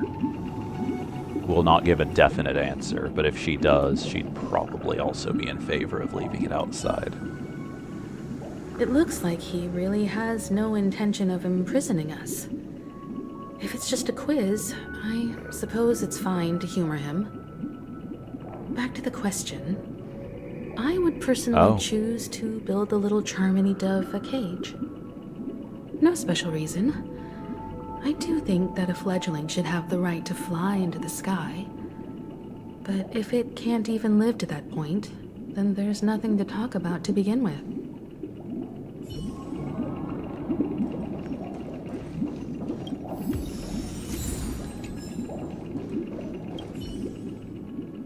I can't decipher his intentions right now, but based solely on that question, That just I would doesn't probably choose to seem... build that dove a cage. Even if I was gonna release it back into the sky, it'd have to be strong enough to fly first. If I left it where I found it, I fear it'd never get the chance to fly ever again.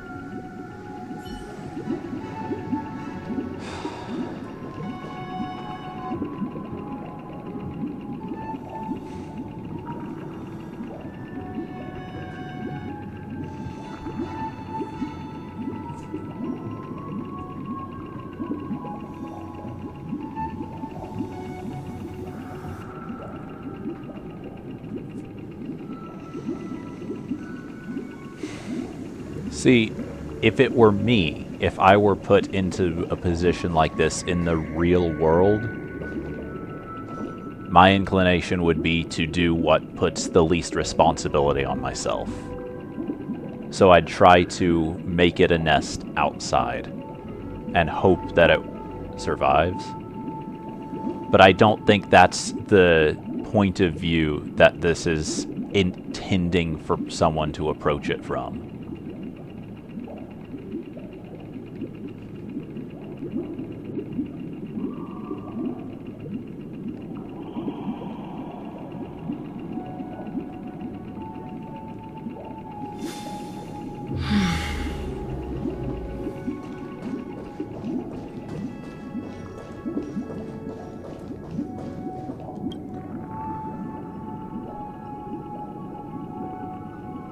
Interesting.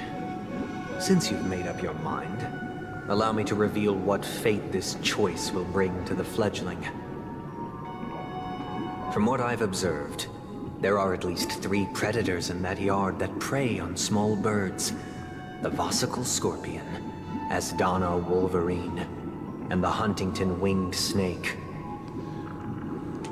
Even if they shy away from humans, these animals are still near apex predators in a fenced location like a yard.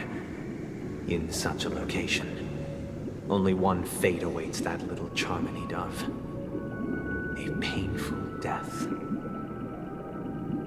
As for the choice you made, I am deeply sorry. Now, let us advance to the second decision. This time, it's the story of a dream chaser. This story happened when I was appointed as Bronze Melodia, a position exclusive to the Oak family, charged with listening to the problems and vexations of Dreamscape residents, and providing them with the relevant guidance. It was during that period that I had the opportunity to hear voices from all corners of the Dreamscape. Joy, sorrow, arrogance, regret. The complex tapestry of human nature that formed the world. was fortunate to catch a glimpse of it. He was a dream chaser, and an illegal stowaway. Just like the rest of them, he came to Penacony in search of a better life, except that, to most people, the price he paid, I suppose you could say it was everything. He told me I sold everything I could at home. The house, the land, even his 2 children. He said he could not afford to raise them, and that at least they could eat if they lived as slaves. He had a plan in place. He would buy back his children once he had made his fortune, and enjoy Penacony's beautiful dream with them. Alas, his plan to smuggle himself was somewhat clumsy, and he was sniffed out by those pig-headed hounds. After hearing the Dream Chaser's story, I immediately appealed to the Bloodhound family to cease their pursuit. That way, at least he could live peacefully. But I was still too naive to the ways of the world. I did not anticipate that what I thought was a kind gesture would later lead to dire consequences. I'll tell you the outcome soon. For now, I'd like you all to make a choice. Will you do as I did, and try to convince the Bloodhound family to stop their pursuit, so that the Dream Chaser may live peacefully and realize his wishes? Or will you remain silent, leaving him to languish while the hounds are hot on his heels, until his inevitable judgment arrives? I look forward to everyone's decisions. Who knows? Perhaps they might even alter the outcome of this tragedy.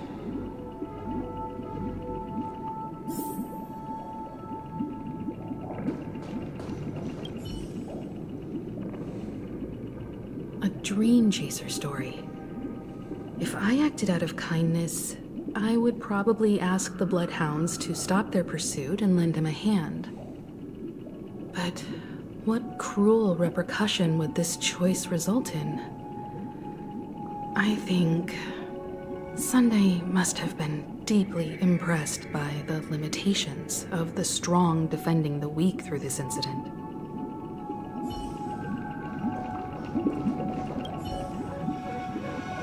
It seems illegal stowaways are really quite common on Penacony. But that guy in the story, I don't think he deserves any sympathy at all. He sold his kids to chase a dream. Even if he intended to go back for them, it's still insanely irresponsible. With that thought, there's only one choice. Let the Bloodhounds send him back home. This person deserves to be punished.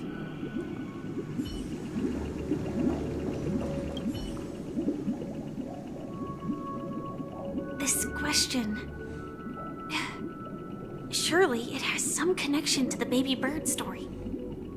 And this connection is precisely the breakthrough Sunday aims to use to persuade us. I'd probably choose to ask the Bloodhounds to cease their pursuit.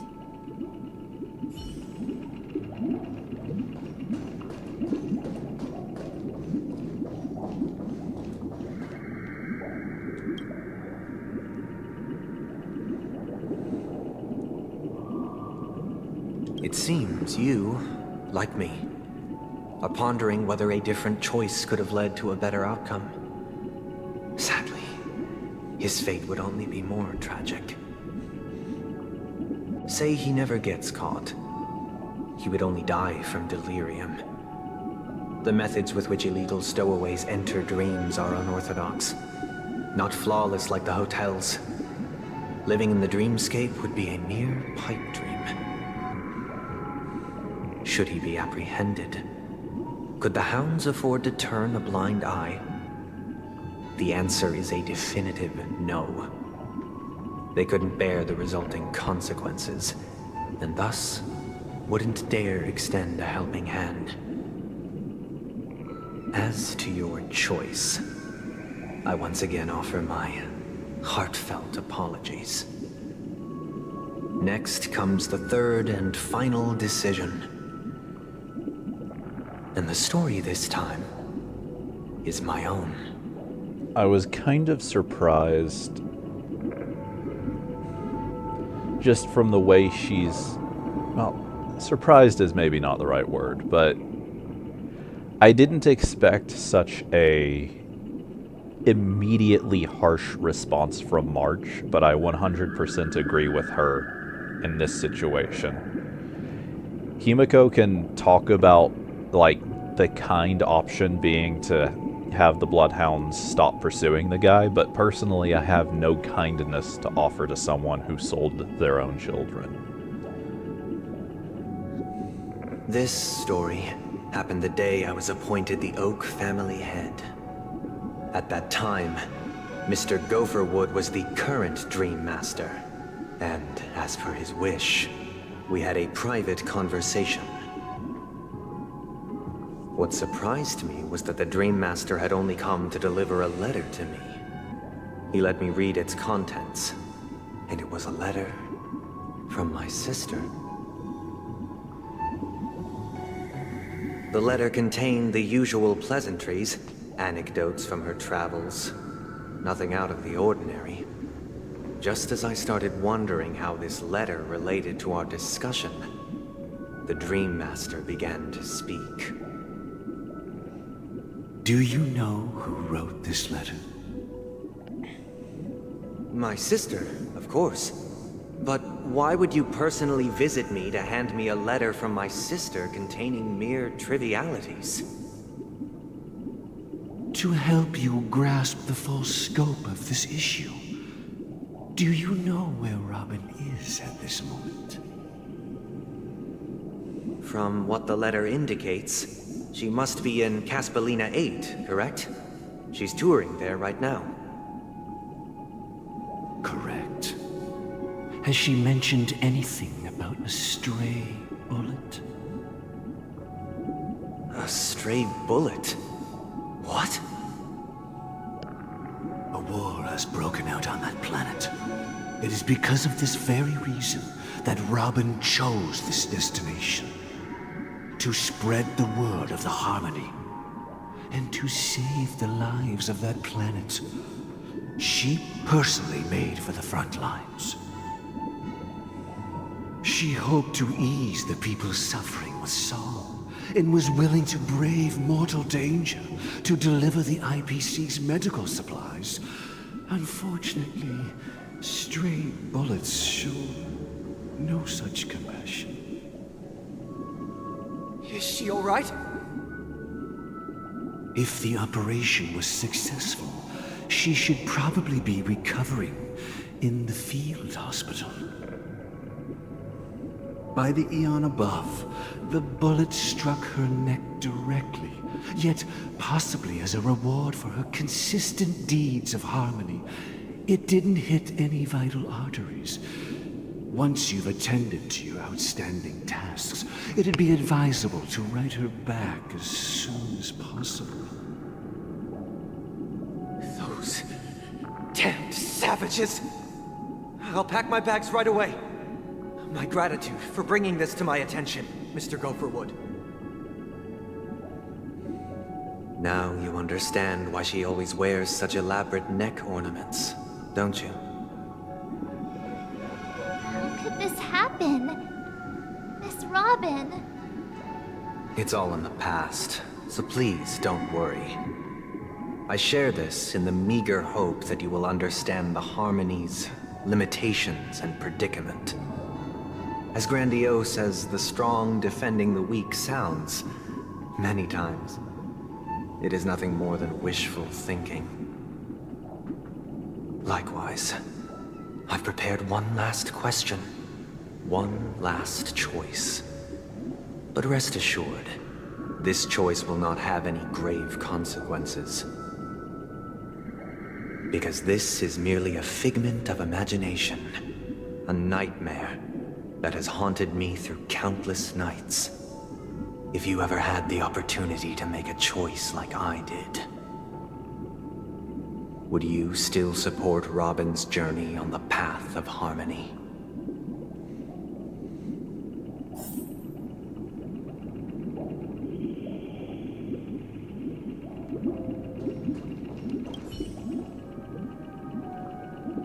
I often feel like I've dreamt of similar scenes on certain nights. In the dream, I see blurry faces.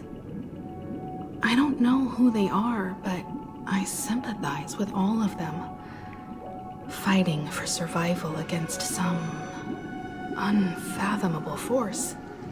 So, do you remember that animation I showed you a few weeks ago after the last time I had played Star Rail? Himiko's dreams are sounding awfully familiar. Their confusion and fear are lucid to me. But I also remember they chose never to give up. Just like Miss Robin. If Mr. Sunday's question leaves you puzzled, you should find the answer from your own experiences. With each trailblaze, dangers and tribulations will surely follow. But would you ever back away? Would you stop March and Dan Heng from reaching their next destination? I believe you have an answer of your own in your heart.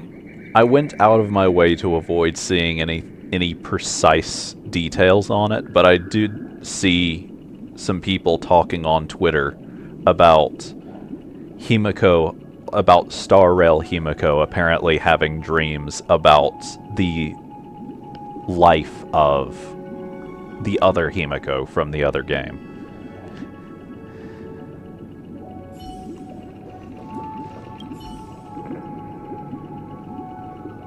Miss Robin's courage is admirable. And here I was thinking she was just another superstar celebrity. But the fact that she's also Mr. Sunday's younger sister? No, I doubt he'd wish harm on his own flesh and blood, no matter how grand the ambition.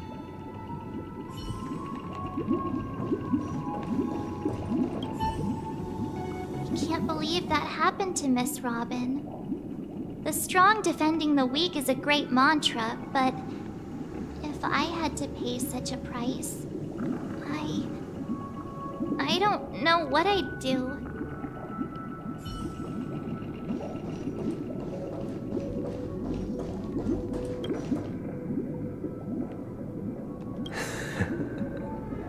I see. I am now aware of everyone's stances. Raising these questions merely serves to illustrate one point. The plight of Penacony cannot be salvaged by the Harmony. The true foundation for a sweet dream paradise can only be established through the order where the strong govern the weak. I know the suffering of being tormented, the turmoil of losing your way, how sorrow and even despair set in when matters don't work out. All of this causes me unending pain, because this is not what happiness is at all. We must teach the weak how to live a happy life. And this life isn't some noble propriety that the upper crust preaches, but in definitive terms, a way of survival that belongs to everyone. So what is your definition of living a happy life? Good question. Human consciousness is fundamentally an illusion, a cage known as self-worth. People lured in by this illusion make mistakes, yet still ask that external influences bear the burden. When one mistake after the next permeates the masses, they become impossible to trace. Thus, the amassing of these individual cages culminate to form a prison, a place dictated only by the rule of survival of the fittest. Nature is always accompanied by predation and sacrifice. Its antithesis is known as order. That is what I want to do. Unite people's happiness under the banner of order. They won't need to make bitter choices any longer, nor face the weaknesses of humanity. They can cast aside their primal instincts to build a haven for mankind.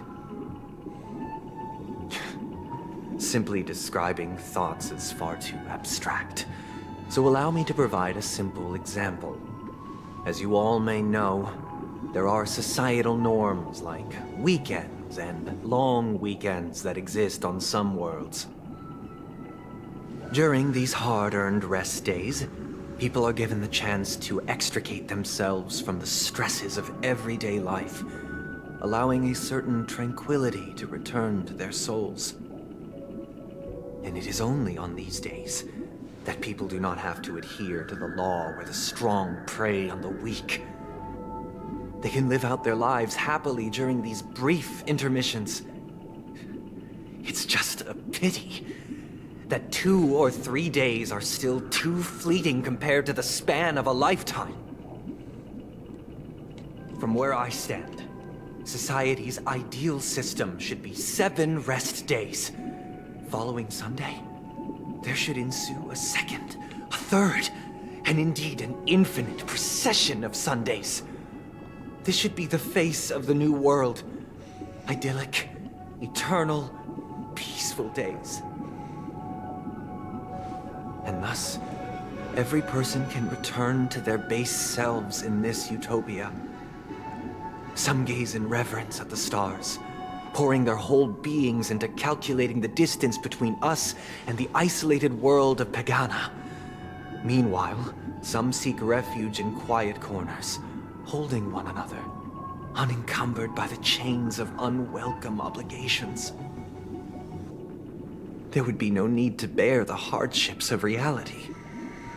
Only in this way can humanity face the inevitable end with the purest of spirit, living a life of dignity.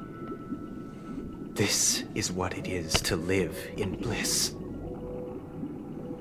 Miss Firefly, you who are stricken with entropy loss syndrome, you of all would surely understand this.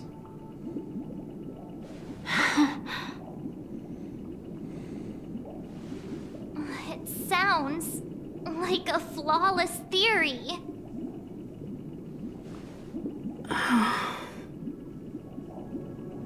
But what is the price to attain all this? The cost is minute, merely a personal and eternal sacrifice. If this paradise is to be maintained for everyone, someone must remain trapped in solitary awakening until the end of the cosmos. Awakening. Which means that this so-called paradise is still a dream. Stepping into this paradise means forsaking reality, correct? It is not forsaking, but transcending. Flesh, blood, sorrow, weakness. If the physical is the root of spiritual suffering, it is only logical that we defeat it. But in this supposed bliss, people won't have defeated their demons. The chance to overcome their tribulations would be forever lost to them. In other words, it is an escape. That's another way of understanding it. But there is no shame in escape. On the contrary, the seeds of escape exist in everyone's hearts. Don't you agree, Miss Firefly? And as to why we sleep, it is because we are afraid to awaken from our dreams. But this is not in conflict with the grand Speak for yourself, bud. Some of us sleep Only in purely out of acknowledging this necessity. can we truly understand the frailty of human nature, and from there, show compassion and protection.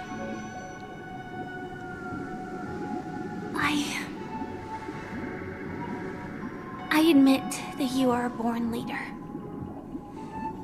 Your perspective on humanity brims with pessimism. Yet you express compassion for all, even when your heart pities them. But unlike you, I live for the self. From my perspective, individuals making choices for themselves is their birthright. The want to escape may be innate in the weak. But whether they are weak or not, it is not up to another to decide. Perhaps in your mind, you also view me as weak?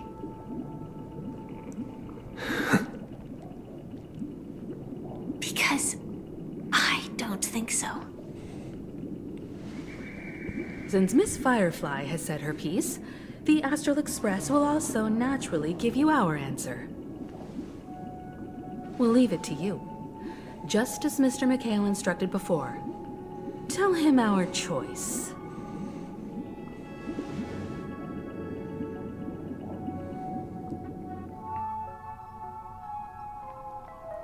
What is this place?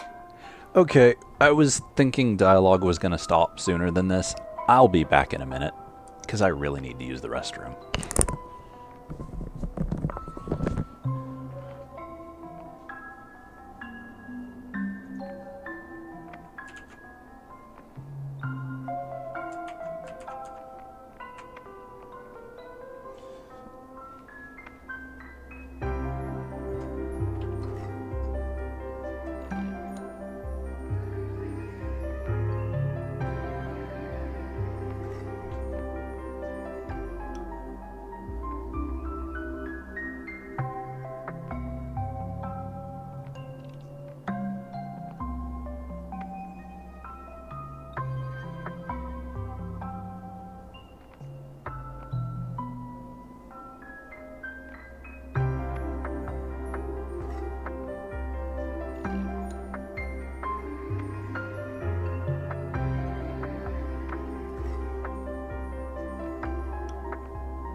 Alright, I'm back. With organs that are no longer rebelling against me.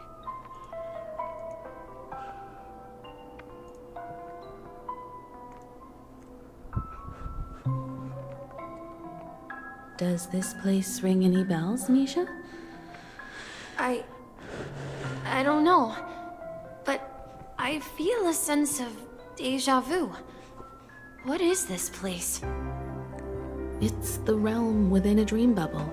This was left to the Astral Express by a nameless, but weirdly, when we entered it, it was completely empty.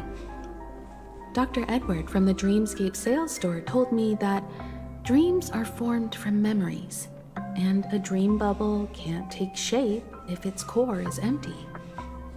So I thought you might be able to help us in unraveling this mystery, Misha. As a hotel doorman, you know Penacony best among us. I don't know much about dream bubbles, but if you want to figure out what this mansion is, I'll do my best. I'm counting on you then. Himeko, I still don't get it. Why were you so sure that Misha had a connection with this dream bubble? I wasn't sure. It was just a hunch. But since Misha feels familiar with this place, my hunch might be correct.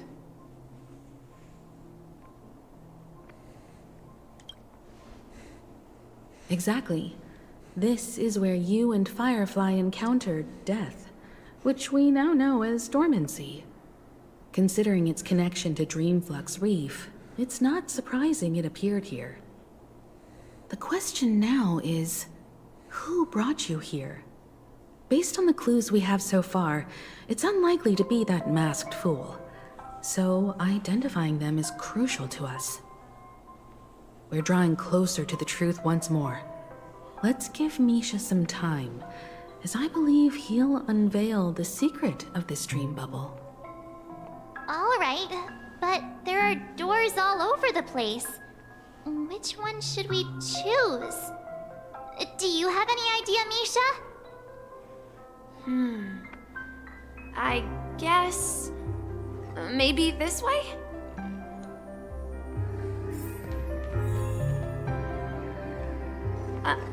I'm not entirely sure, but...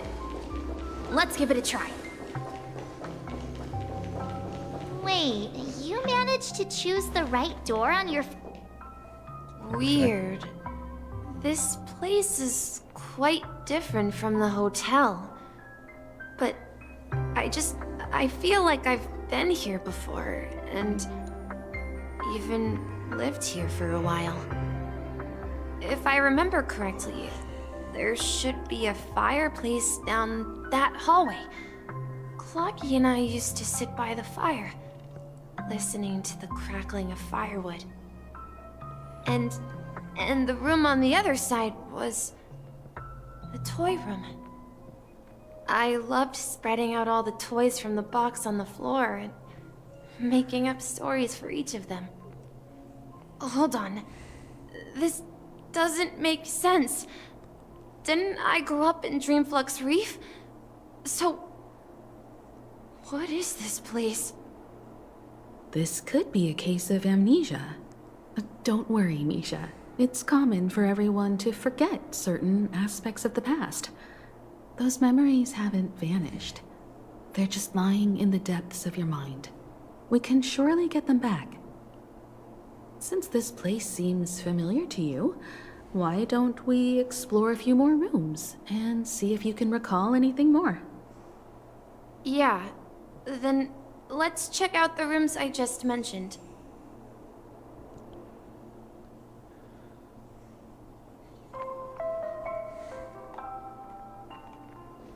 Tick-tock.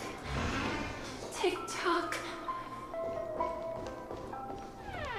I heard some noises from the room. Origami Bird? That's a friend of mine. You and Origami Bird are friends? Yeah. It's a member of the Compass crew, just like Clocky and Miss Mirror. And there's more than just one Origami Bird. They are a big family with lots of brothers and sisters who look the same. They follow Miss Mirror's orders and handle all sorts of jobs on the ship. They're the best sailors. Sailors? Can origami birds be sailors? Could you tell us more about the compass, Misha? The compass is a ship bound for the New World. Clocky and his partners travel through layers of fog to the depths of the sea. Whenever there is danger, Clocky will use a compass and guide the ship in the right direction. That's a great story.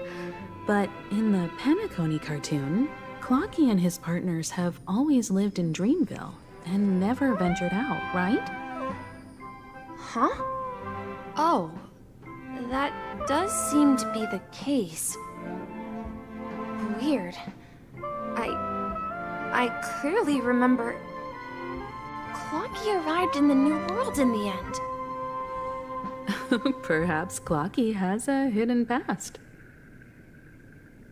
So, where has Clocky gone? Did he leave to protect Dreamville?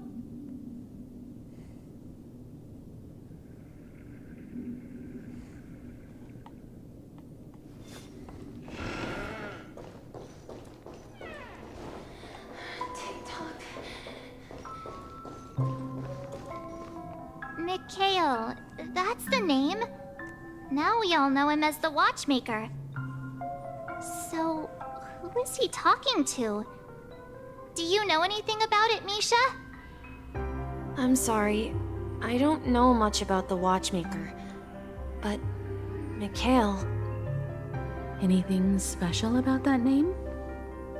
Mikhail is Grandpa's name. Grandpa? Do you mean you're the Watchmaker's grandson? But we haven't heard anything about the Watchmaker having descendants. And the name Mikhail is not rare. Perhaps it's merely a coincidence. Could you tell us more about your grandpa, Mikhail? Yeah, sure. He was a seafarer who fearlessly ventured into mysterious seas and storms. He was always on the sea and had lots of friends who accompanied him on his travels. He didn't want me to call him Grandpa because that would make him sound old. He believed he was still young. The name Mikhail was given to him by his parents, Mihaly and Elise, both renowned seafarers. Every time he came back, he'd share his logbook with me and tell me about his adventures at sea. I want to become a great adventurer, just like him. It appears that the seafarer has nothing to do with the Watchmaker. So, perhaps it's just a coincidence? So, where is your grandpa now? He went off on a new journey, and it's been quite a while since I last saw him. I think I hear the sound of water. You once mentioned there's a magnificent fountain up ahead.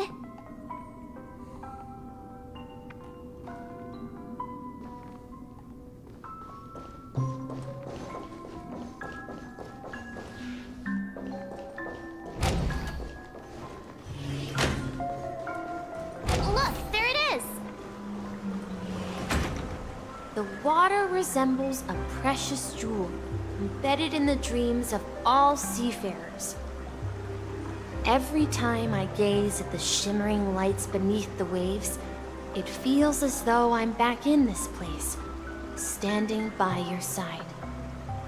Have you recalled anything, Misha? Yeah, I saw these sentences in Grandpa's logbook.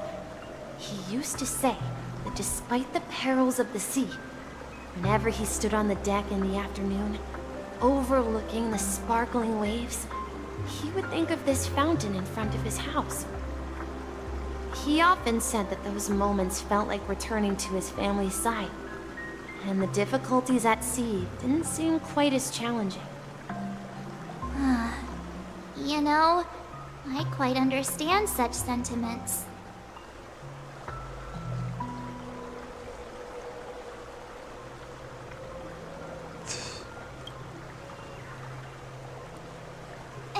Hey, don't tease! I was just being a bit sentimental. Perhaps every adventurer far from home carries a fountain within their soul. Even though the other side of the sea remains shrouded in the unknown, the fountain in front of his house serves as a compass, leading him back to his cherished ones. Yeah. While Grandpa was at home, we would stand by the fountain and place the compass, a toy boat that I made, into the pool. Back then, I would ask him when I could go on adventures like him, and he would always laugh and say I was still too young. It seems this Mikhail is truly a seafarer and has nothing to do with the Watchmaker. Yeah. Based on Misha's recollections, the scenes in the dream bubble appear to be his childhood memories. But this raises more questions. According to Misha, he was clearly born on an oceanic planet and led an ordinary life, with no connection to Penacony at all. Could this be some sort of metaphor? Perhaps the sea refers to the memory zone. I'm sorry. I don't know, but my memories keep pouring out uncontrollably, like water flowing from a fountain. Perhaps I'll remember more things if we go further.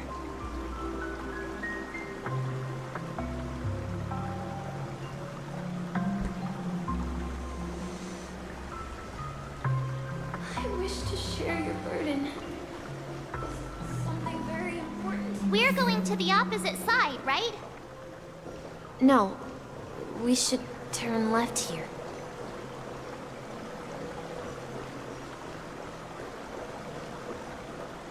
Huh? Something feels different about this place. This is it. I remember this corridor. Up ahead is Grandpa's study. It was in that room that I saw him the last time. Tim finally come out of the fog. We've arrived. The atmosphere in this room feels totally different. Misha! You finally come! Clocky! You're here! Oh. Yeah. This is the room where we first met. Are those books on the bookshelf logbooks left behind by that seafarer?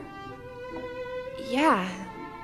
Whenever he came back, he placed a logbook on the bookshelf in his room. They contain records of his expeditions to every corner of the world. He described our world as a fountain. At some point, the sea started to gradually swallow up the land where people lived.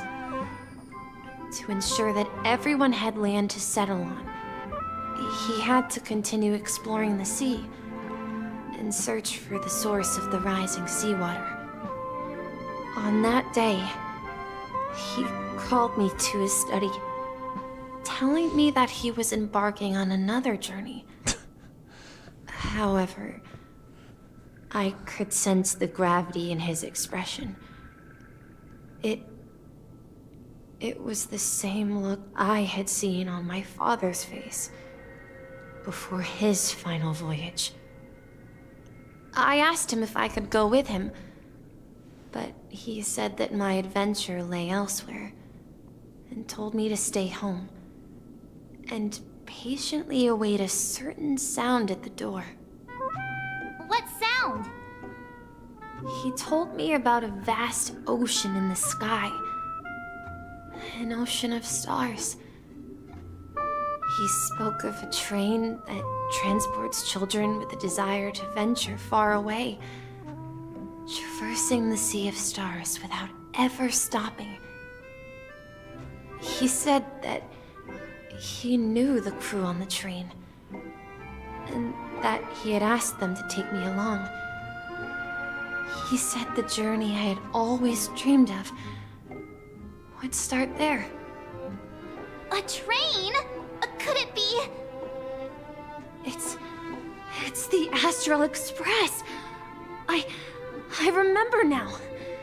Grandpa's friends are a group of nameless who came to this world to resolve a disaster caused by a star. Then, he gave his pocket watch to me. It was his cherished treasure, appearing in every one of his adventure tales. He explained that difficult times were ahead, but assured me that the watch would guide me. He said, as long as I kept moving forward, I'd eventually reach my desired destination.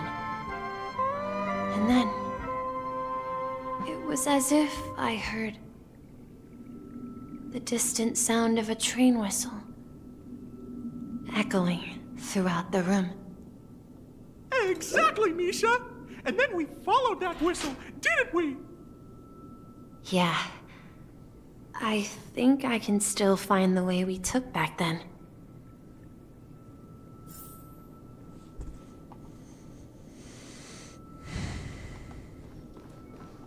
This is the dream jigsaw, right? So we're supposed to find the exit. But where can we find the last piece? Do you remember? You said you obtained a mysterious shard when you stumbled into this place. Hey, the shape seems to match. So this shard is also connected to Misha? Looks like we're just one step from revealing the truth. Let's get to the other side and investigate.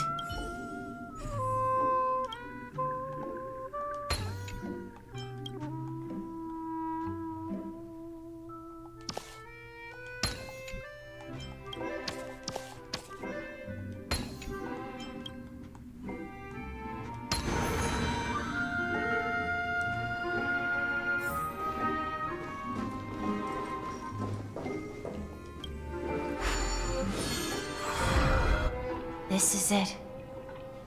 This is my room of clocks.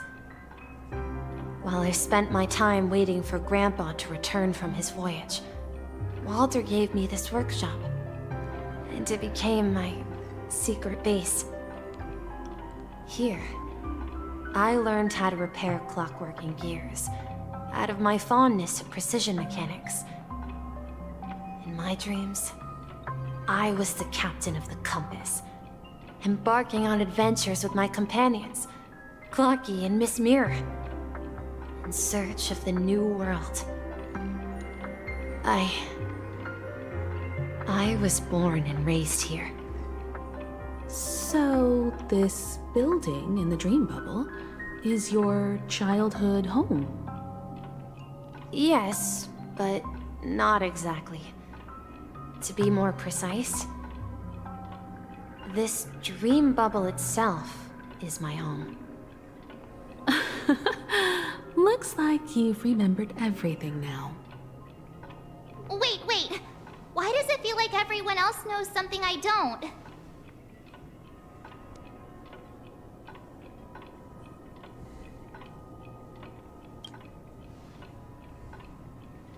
March, do you remember when he mentioned a Clocky that only he could see? Yeah, the little guy here, right? But we all saw him in Dreamflux Reef, right? And Mr. Yang even greeted him. Looks like everyone on the Astral Express has a childlike spirit. The answer lies in the Astral Express. His experience shows that neither Firefly nor Acheron can see this Clocky. And when we were in Dreamflux Reef, you may have noticed that for some reason, nobody outside of the crew had ever talked with Clocky.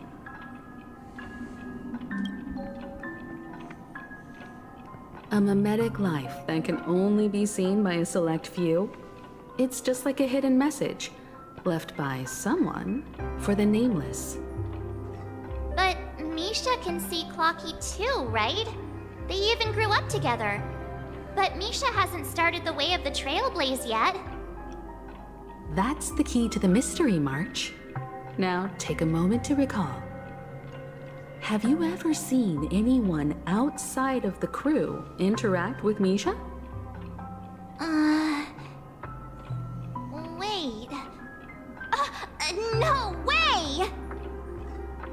That's the answer, March 7th. This dream bubble is the place where I was born. And I'm a dweller in this dream. Just like a memory zone meme. I should have stayed here and waited for you. But when reality and memories merged, I unconsciously pushed open that door and left the bubble with Clocky. So it's not that the Watchmaker's dream bubble is empty, but rather the stuff inside ran away? And the whistle you heard was the sound of the Express arriving at Penacony? That's one way to see it, but I believe there's a longer story behind all this. It's best for Misha himself to explain all the details. How about we start with your name? Now, should we call you Misha, or...? Thank you all for helping me rediscover my true self. Now, please allow me to reintroduce myself. I was born on Lushaka, in the Presmere system, adopted by seafarers Mikhail and Char. They gave me a treasure, a name that carried their hopes. Mikhail Char Legwork, or simply, Misha. If you prefer, you can call me by a more familiar name, the Watchmaker. So, you're the Watchmaker himself? Unfortunately, that legendary figure is no more. I am only a reflection of his life. As for the child who has been with you, he's the innocent protagonist of Misha's childhood dream. Friend of Clocky, a young apprentice, and a future mechanic on the Express. And this also marks the beginning of his journey, devoted to the Trailblaze. At the end of the journey, I left this little flame, which I so cherished, in my deepest dreams, hoping to pass it on to the nameless of future generations. However, he somehow left the dream bubble and forgot all about his task.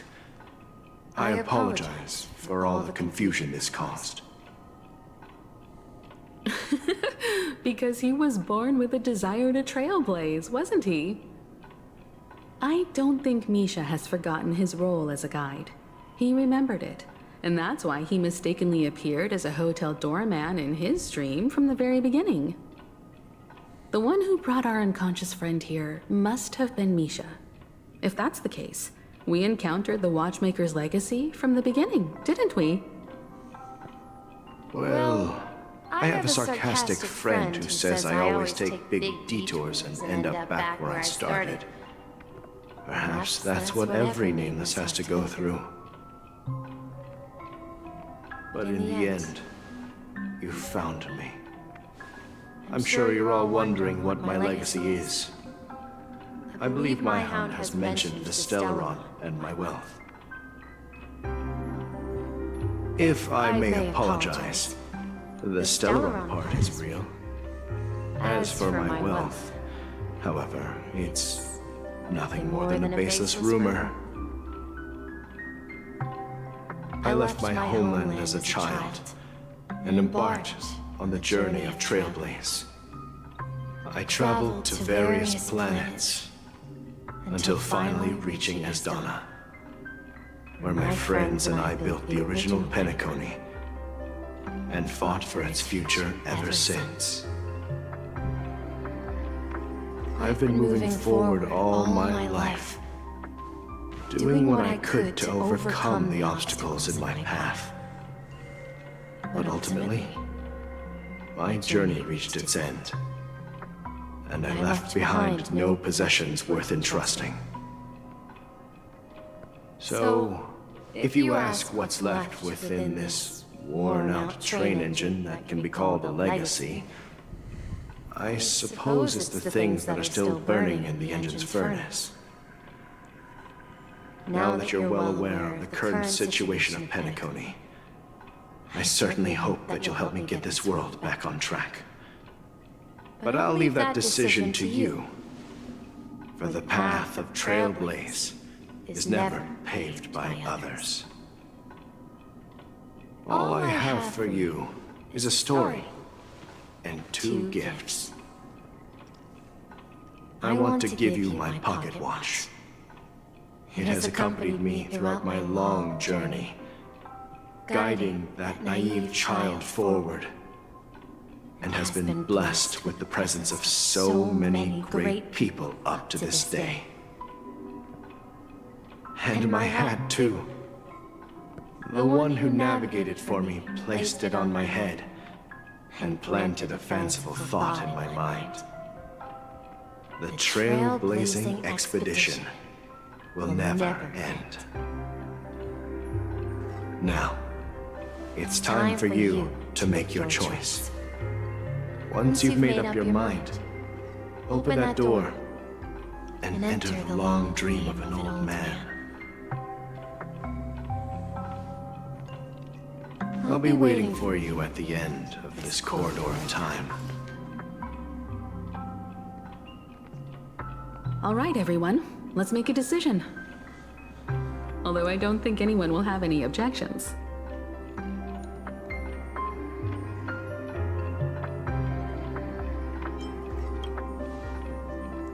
Of course.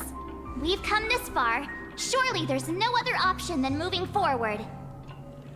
In that case, it's unanimous. Then let's proceed together to the end of this dream and tell Mikhail our decision.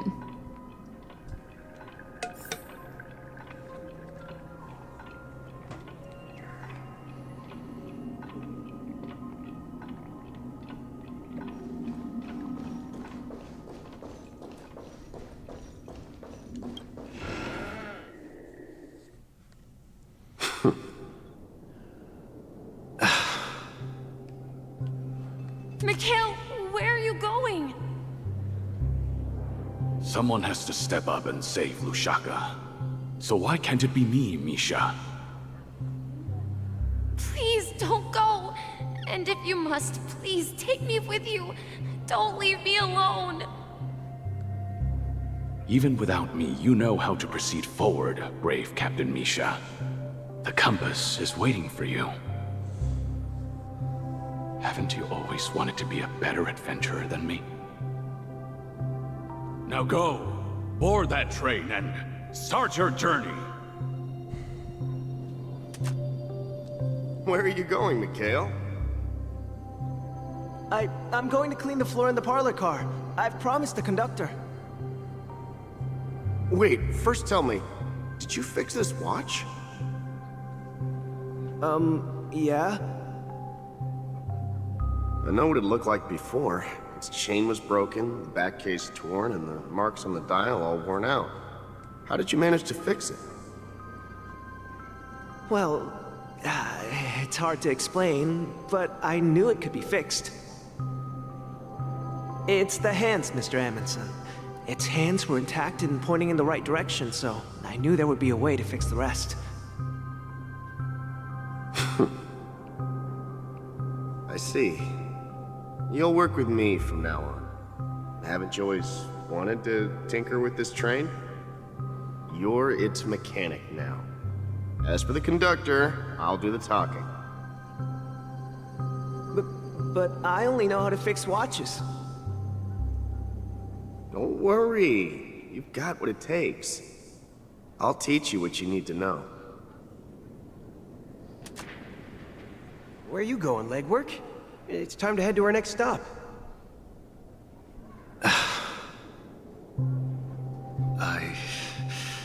I'm staying in Astana with Rosalina and Tiernan. I see. This place reminds you of home.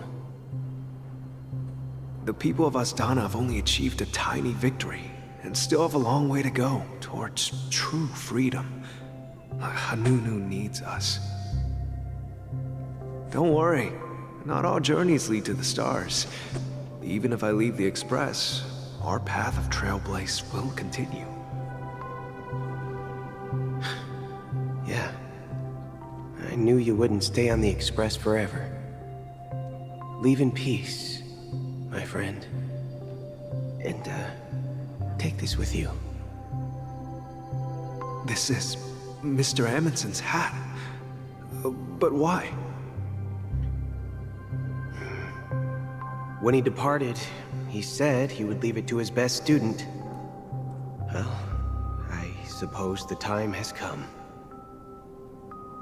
Farewell, Legwork.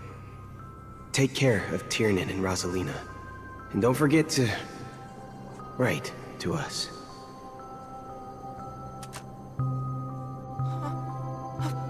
Where are you going, Watchmaker?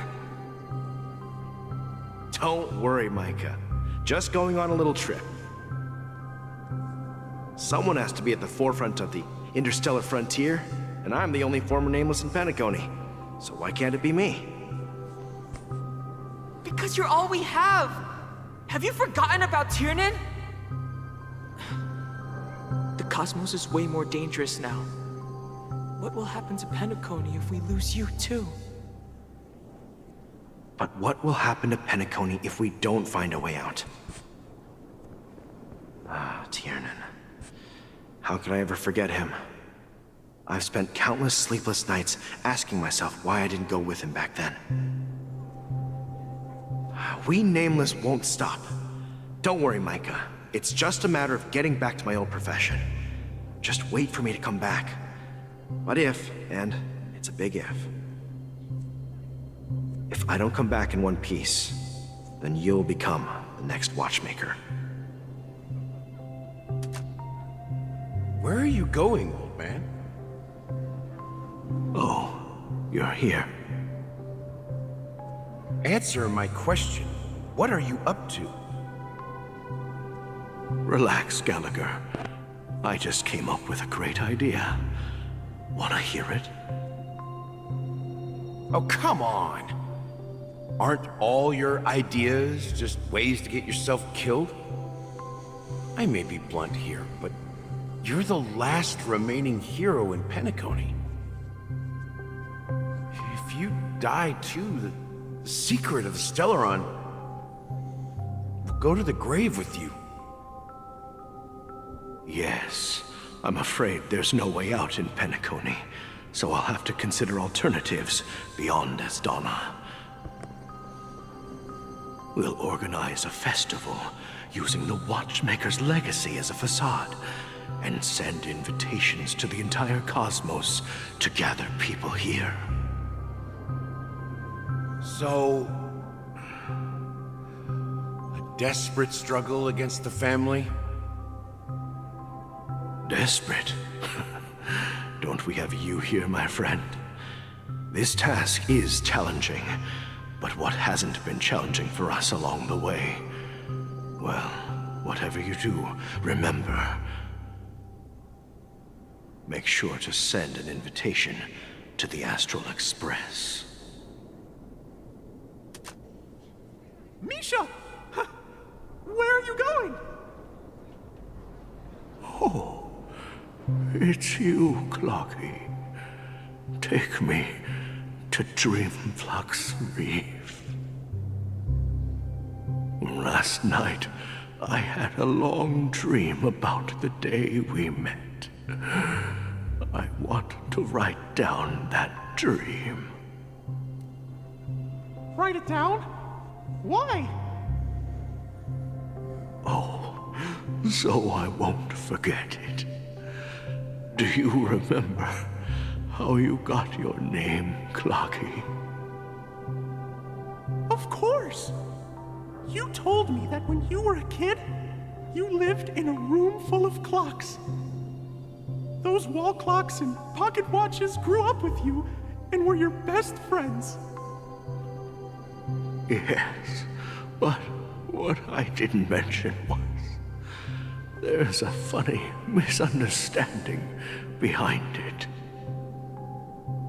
I was a kid, and there was always a special pocket watch in my memories.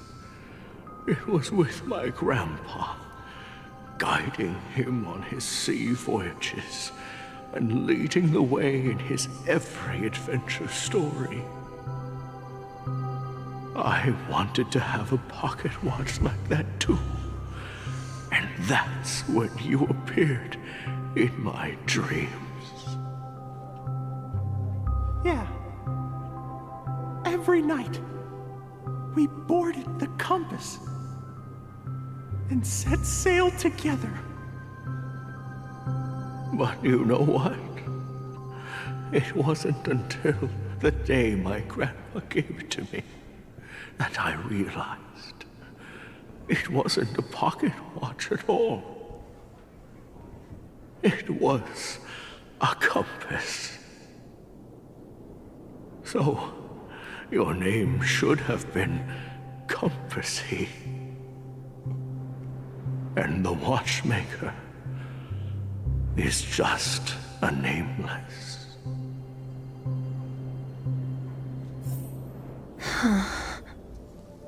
We've arrived at Dreamflux Reef. So, where to next? You know, Clocky, I don't think I'll be going anywhere else.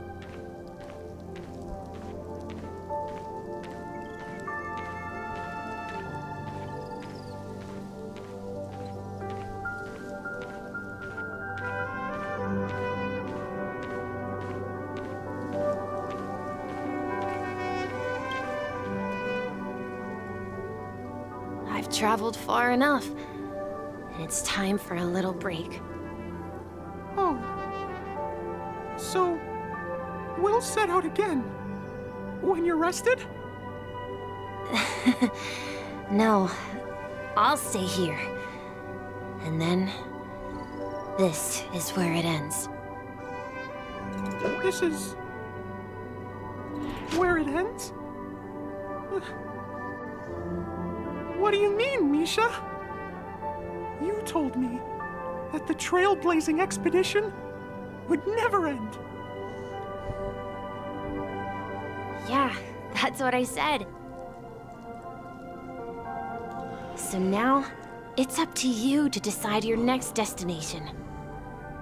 My next destination? What's that supposed to be? I've been following you. Misha? You're acting weird today. If you're feeling down, we can just do what we usually do. With the clockwork. No, I'm not feeling down. As for clockwork, yeah, it resolves all problems in this dream. So, do you know what clockwork actually is? I'm not quite sure. Well, everyone gets lost at times. They may hesitate and doubt which way to go. That happens in this dreamscape and beyond. But don't worry. Everyone goes through moments of uncertainty and hesitation. Eventually, they gather the courage to make bold decisions. Whether it's calming, joyful, angry, or sad, all they need is a little nudge to take that step toward where they truly belong. I'm leaving that little nudge with you, and I hope you'll share it with others. Such is the essence of clockwork, the will of the Trailblaze.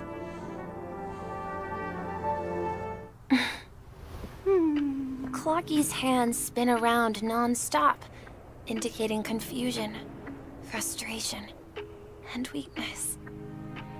But ultimately, people still need to move forward. Just like your hands, always pointing ahead. This is where my journey ends. From now on, it is your path to walk. Trailblazing means taking paths your predecessors forswore, and venturing even further. The Penacony in Mikhail's dreams does not belong to Order.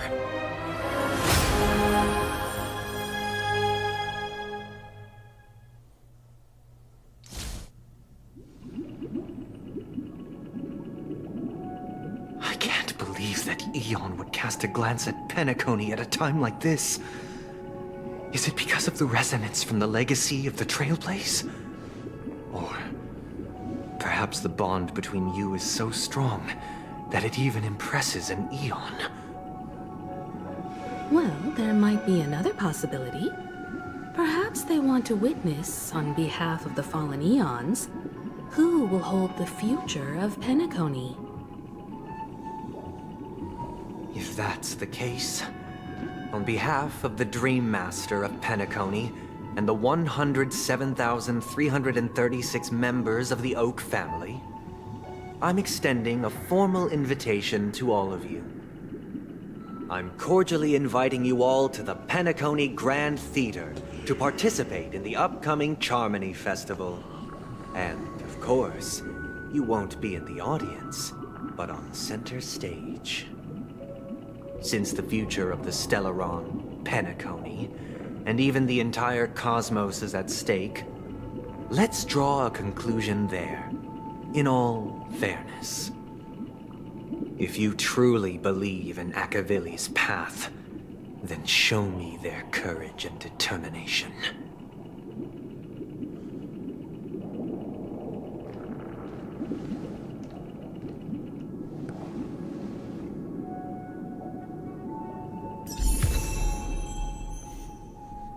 Oh.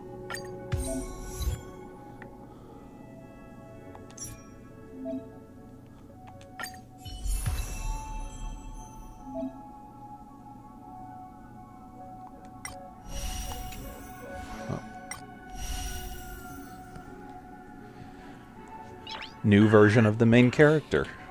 Nice. The last time we got a new version, it unlocked mid-boss fight, so I was kind of expecting that to be how it worked, but no, we just get it for finishing a cutscene and some dialogue.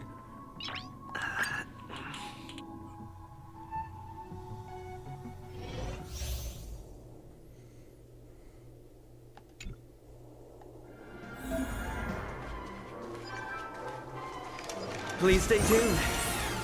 Ha!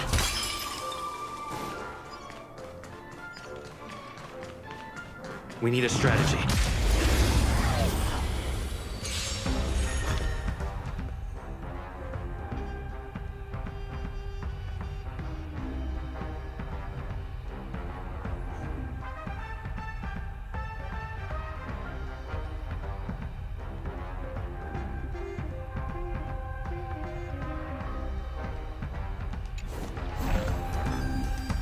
Time to test our rapport. Let's improvise. Commencing support. Enough. Do you admit this crime? So, you in the mood for another beating? Let's kick things off with you!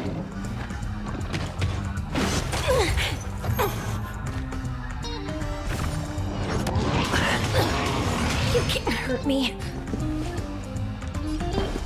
Dreams do come true. Enemy targets detected.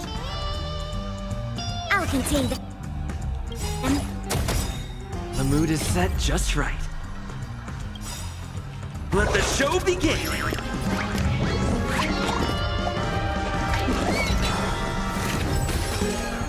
Enemy data secured. Net markers activated.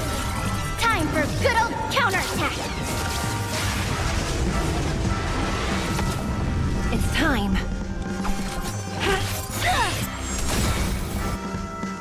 By the order of the Ten Lords, execute the Marastruck!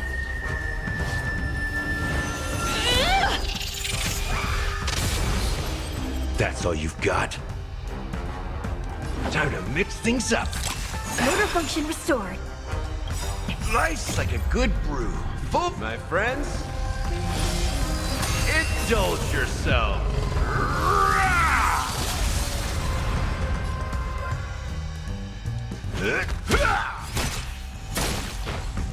Take your positions. Let's improvise. Enough.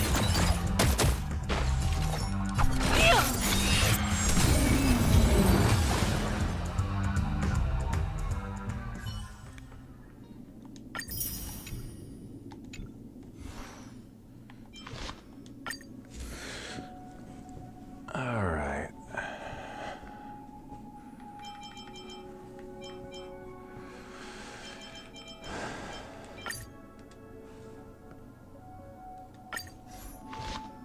If I'm going into a big boss fight, I am probably going to want to go play safe rather than going for big damage.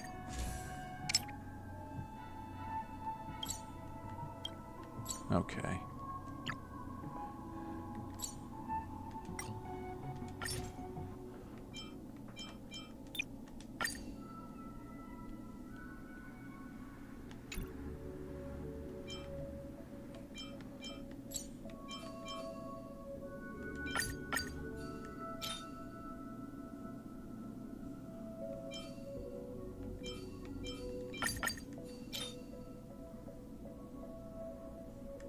Wait. Are none of these leveled at all? Okay.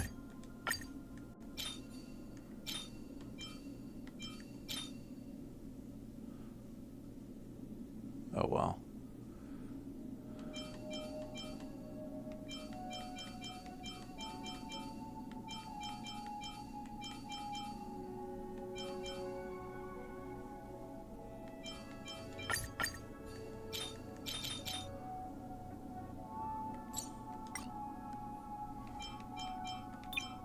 That's...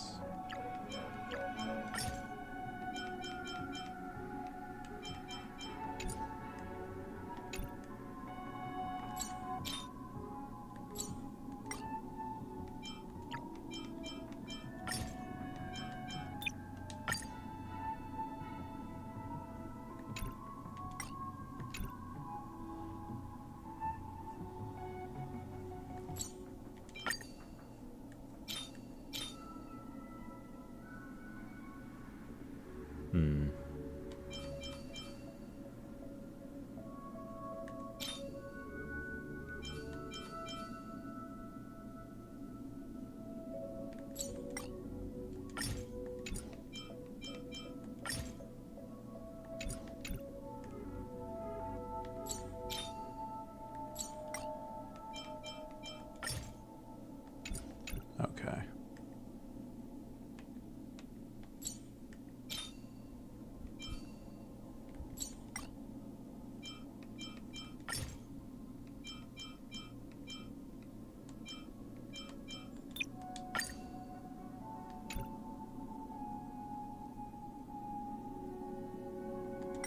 I mean, I'm not gonna get all of this bonus, but some of it is better than none, I guess. I forgot that these have to be leveled individually. That's a pain.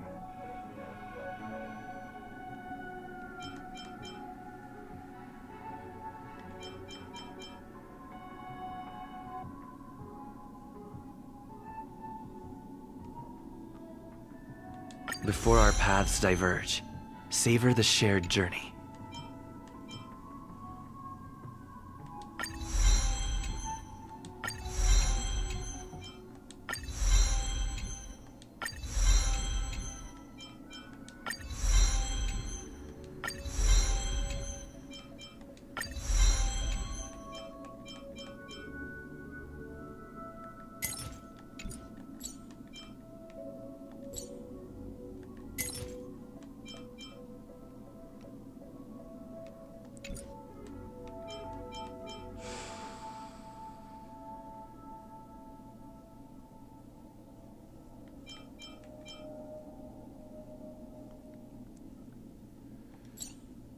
Alright. I don't think I'll actually be trying him out in the boss fight after all, unless the game forces me to. Does that mean he wants to fight us during the Charmony Festival? I'm afraid so. This is weird. Aren't Arc villains usually plotting some dirty conspiracy in the end? But he actually said something like, "In all fairness." Could it be that he's underestimating us? Well, in my opinion, Sunday is deeply committed to his own philosophy and genuinely wants to prove that the Order is right. I sensed a strong conviction and a desire for dominance in him.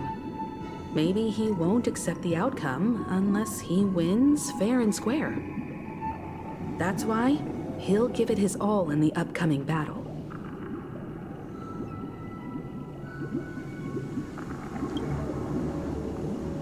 Yeah, you're right. We've even dealt with a Lord Ravager of the Destruction, so a follower of the Order won't be a big deal. Anyway, we can't leave the Stellaron unchecked. This is about trailblazing a bright future for Penacony and fulfilling Mikhail's and his predecessors' long-cherished wishes. Now that we've taken up the mantle, we can't afford to fail them. However, the same applies to the Order. Their plan didn't materialize overnight, and they have the profound collective consciousness of the planet of festivities behind them. The desire to dream, to slumber and escape reality. All those hidden emotions have given birth to the sweet dream of the Order. They've harnessed the will of an entire planet to create an Eon. This confrontation is far more complicated than a simple power struggle. To secure Penacony's future, fighting on the stage alone is not enough. What do you mean? Are you not coming with us? I believe Firefly is trying to say that she's heading off to another battle.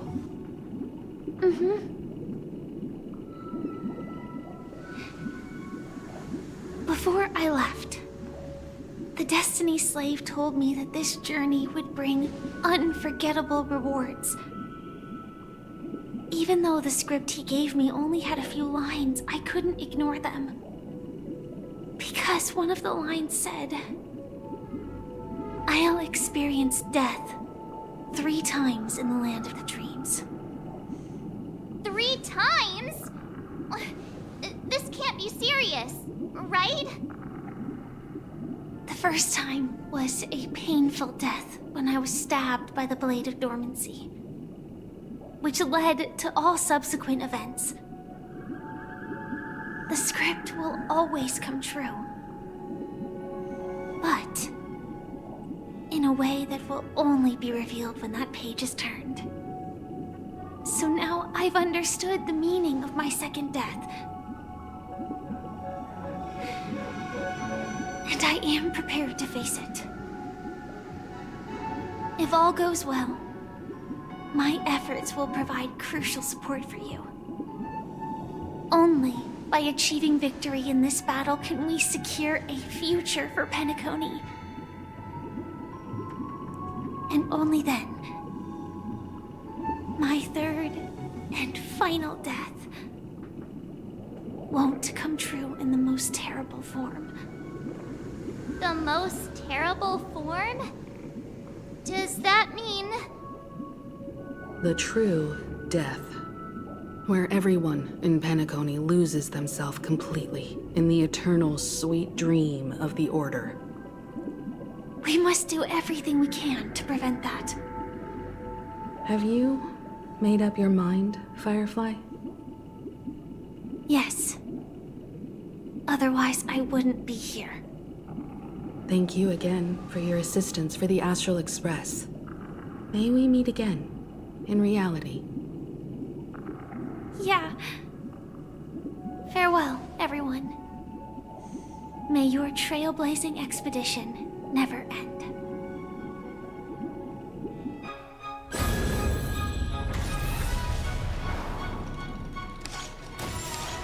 Huh.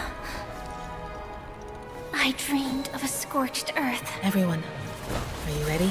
A new shoot sprouted from the earth. It bloomed in the morning sun and whispered to me. Like fireflies to a flame, my speak against death. May we meet again in reality.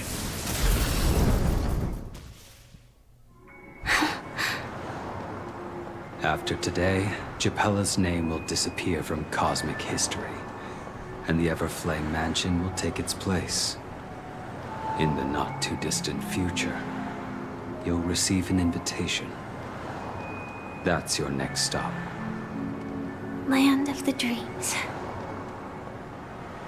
Penacony. I hope you find whatever you seek there. Be it answers or salvation. You mean my 3 deaths? Silverwolf told me about it. It's such a shame that it's not part of my script. Well, I want to live. I'm never afraid of death. The opposite of death is eternal life, and that's something I'll never desire. People die, and I am no exception. Death is like a script, a fate that cannot be defied. But that's exactly why we have to choose where we want to rest forever. Do you exist just to perish? Are you not the same, Blade? The end you desire is not one dictated by others. If I were to die now, I would only be a weapon. I believe I should die as a human. Though its definition escapes me, isn't this the answer that ordinary people look for their whole lives? A name that can be carved onto their tombstone. The tombstone that belongs to me once bore the inscription, Glamoth's Iron Cavalry. Then it changed to Stellaron Hunter. But one day, it will bear the name Firefly. And all the brilliance she showed at the end of her life.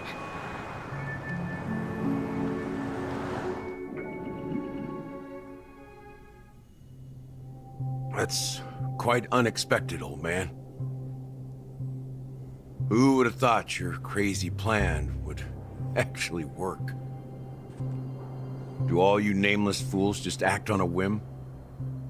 I can sense that this false sweet dream is coming to an end. The Nameless may be young, but they had the ability to achieve this goal. Just like you did in your time. It's a shame you won't be able to see it firsthand. Maybe I won't either. Once something fictional is seen through, it ceases to exist. Yeah, not just those Nameless. Even Mr. Wings is just like you. Stubborn, won't listen or give up, no matter what. Well, fate is unpredictable, I guess. If we weren't bound by those cursed paths, maybe we could have had some good talks. But in the end, we managed to do it. And now we can find solace. Remember how those idiots cursed us? They said, "Go to hell, you worthless traitors." Well, I don't know if they really meant it, but if longing for freedom means going to hell, then I'll be joining you soon, you old fool. Let's get together and have supper again in hell. Oh, I almost forgot. There's one more thing. Here's to you. A glass of hello and goodbye, Trailblazer. To the imperfect tomorrow. It's warm here, isn't it? You're lucky to have found shelter from the rain. Let alone fresh berries in this desolate place. I was just following the scent of life. It's particularly strong in a place like this. It's a shame these berries don't have much flavor. Seriously? In case you didn't know, this fruit is pretty juicy. The only downside is that when you chew it, it becomes extremely spicy.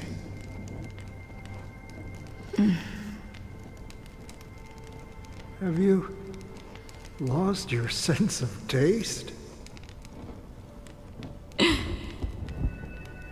I can still taste certain things, like a faint sweetness. Before coming here, I stopped by a place called Orkron. It had barren cliffs and nights lit by bonfires. Burgundy snow would fall from the sky, and when it landed on my tongue, it tasted like raspberries. The flavor wasn't exactly sweet, but it left a lasting impression. When I think back on my past, I realize that what's tying everything together isn't the big events, but rather these small yet unforgettable moments.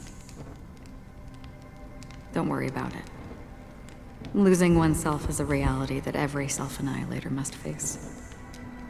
At least I haven't completely lost my senses and memories yet. Well, congratulations on adding another footnote to your journey. By the way, are you always alone? No, I had a companion in Orkron. She's a short, nameless girl who aspired to explore IX. She always said she'd walk a path deeper and farther than Akavilis. Quite an ambition for such a small girl. So, what happened? She became stagnant water. Well, my condolences. Condolences. I don't need them. The girl left with a smile. She never regretted her choice and most definitely wanted me to say goodbye with a smile. So, that's what I did. That's proof that you're grieving for her. Or perhaps I'm just afraid. Afraid? I rarely sense that emotion from you. What do you fear? I'm afraid I'll forget the 30 days I spent with her, just like all the other days in my life. Most of them have already washed away with the rain, disappearing into an unseen realm. I fear that those vivid red memories will fade away too. There isn't much color left, and besides this faint, warm red, there's almost nothing. Hard to imagine. A ranger accustomed to bloodshed, destruction, and chaos finding warmth in the red color. Because I have experienced this warmth many times. Long ago, I promised someone that I'd bring it to more people. And that for every remaining moment of my life, I'd strive for a better ending for all. As long as this red color still lingers, I have a chance to fulfill that promise. It represents a burning fire, a blooming flower, the berries in this cave, and life itself, fleeting yet still dazzling. In the end, it will lead me beyond the horizon of existence. And on the other side, I will cut off nihility. The one blessed by the sleeping and shapeless is considering how to kill them. That's truly pure nihility. But you're right about one thing. After spending so much time near this stagnant water, only when I look at this vibrant red fire do I realize that I'm still alive. When will this rain ever stop? Perhaps when the sorrows of the departed have finally quieted down, the sky will clear up.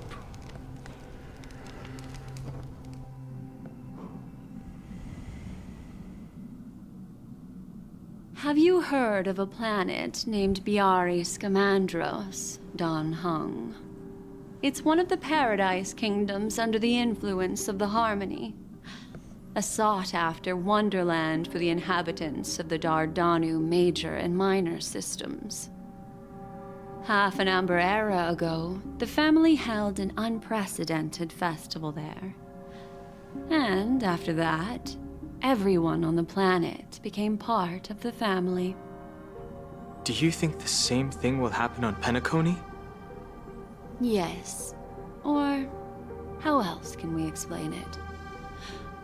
The family deliberately used the Watchmaker's invitation to keep all the Pathstriders here, but banished the Emanator of the Nihility.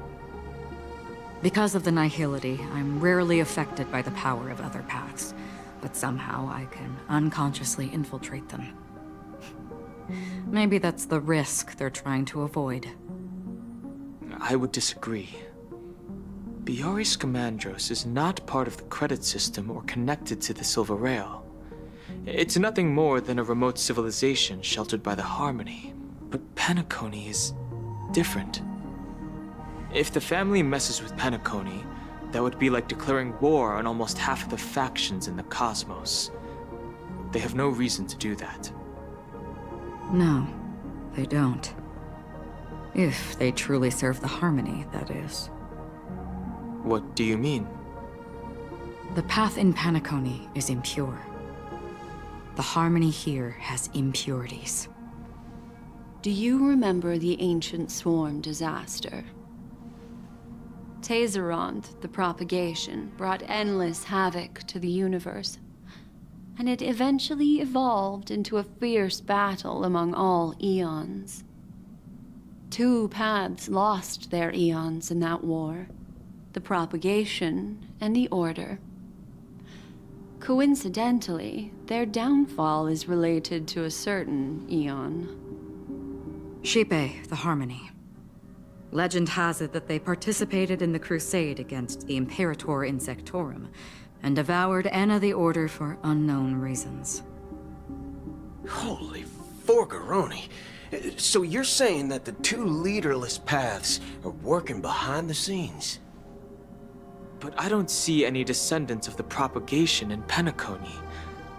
Could it be that the remnants of Beyond the Sky Choir are hiding within the family, trying to resurrect a fallen eon? I can't say for sure, but they're definitely planning something for the Charmony Festival. This is getting way too complicated. Is this why you want us to leave Astana right away? Are you giving up? The Charmony Festival will start soon. There's one thing that I need to confirm no matter what. A warp jump is the best way to do so. Time is running out. I have another plan.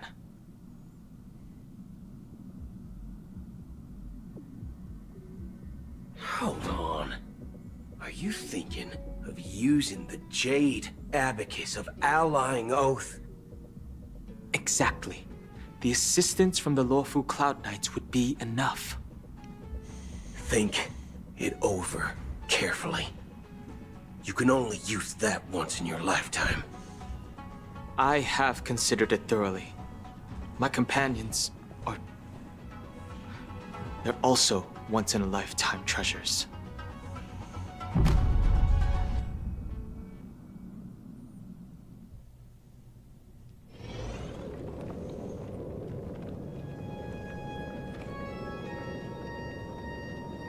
Are you the only one here, my child?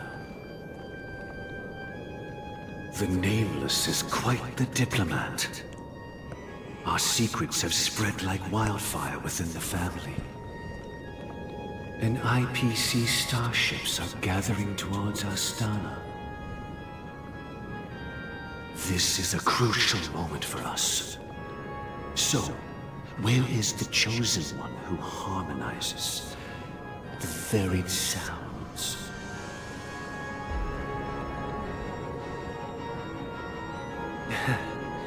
What do you mean, Master? I'm right here in front of you, aren't I? You know, she was supposed to be the star of the Charmony Festival in our plan. But the plan has changed. As her brother, I know she doesn't want to sing for the Order, so I'll take her place. You've always been wise beyond your years. I'm sure you understand the consequences of your choice. If you consider this a betrayal, well, there can't be two suns in the sky. I'll step up and take down just the a other bit sun more. if necessary. I was kind of surprised.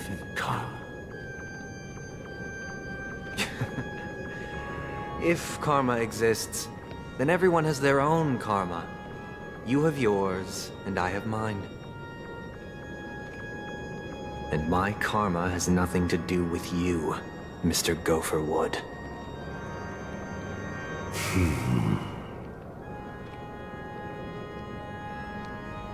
All right.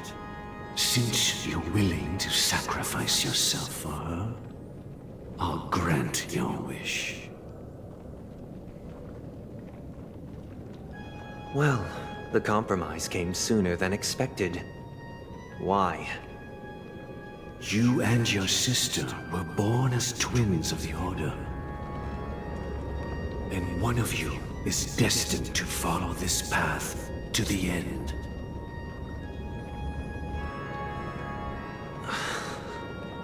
Is this part of your plan? Of course. You're still as clever as you were when you were a child. The opening is near. Go, my child. Seize the power of the harmony and reveal your karma. I have one final question, Master. Why did you choose to bring the Order to Penacony? Wouldn't it have been better to choose a desperate world instead of a city filled with hope and dreams? Why? It's for justice, my child.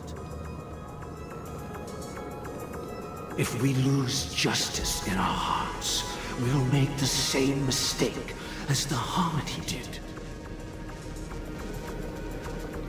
So, it's not you who manipulates the dreamscape with the Stellaron, but... Well, that's where our conversation ends. Go ahead. The 107,336 souls of the Oak family have dreamed of this moment too many times.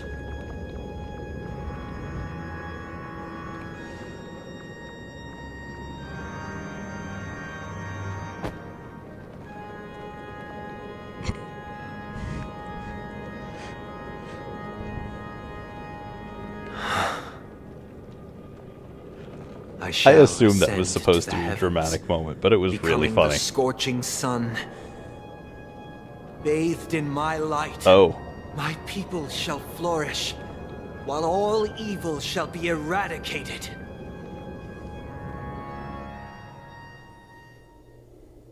This is the interior of the Penacony Grand Theater. It's quite exhilarating to be flushed into the air by Soulglad. But why is the venue still closed when the Charmony Festival is about to start? And not only that, the entire theater is eerily quiet. No audience, no staff, no one around.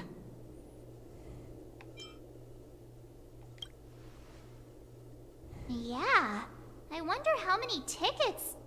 Hey, that's not what we should be concerned about! Let's explore around. Be careful, everyone.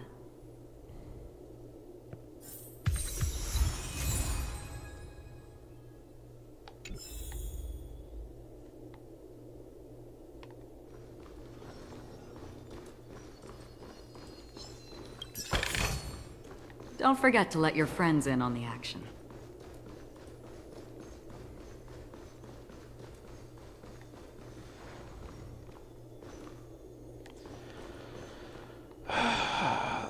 This is such an awkward spot, though, because on the one hand, it cannot possibly have that much more left to it. But on the other hand, it is awfully late. Gosh, the atmosphere here is so creepy and unsettling. Even if there's no audience yet, there should be some staff around. Why is it so silent? Yeah. Yeah, I guess if it ends up only having, like, 30 minutes left tomorrow night, I'll finish up some of the character story quests to make up time or play some other game. Because I probably ought to call it a night.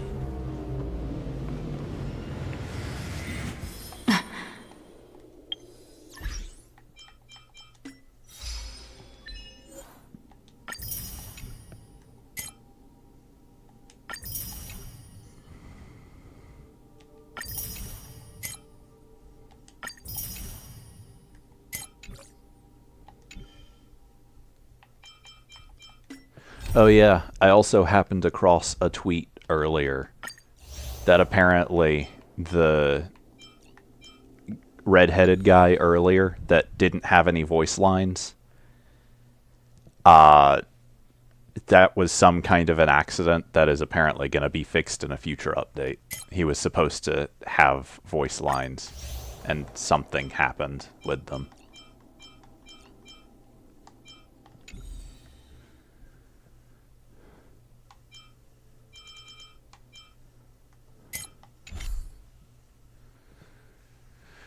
Alright, but I guess with that, I'm gonna call it a night. I will be back to finish this up tomorrow, I expect. I've dropped 2,000 frames, apparently. Nearly 3,000. What? Okay. Apparently 2,800 frames is only 0.3% of all the frames in the stream, so I don't think that's actually too big of a concern. But yeah, I will be back to finish this up tomorrow night, I guess.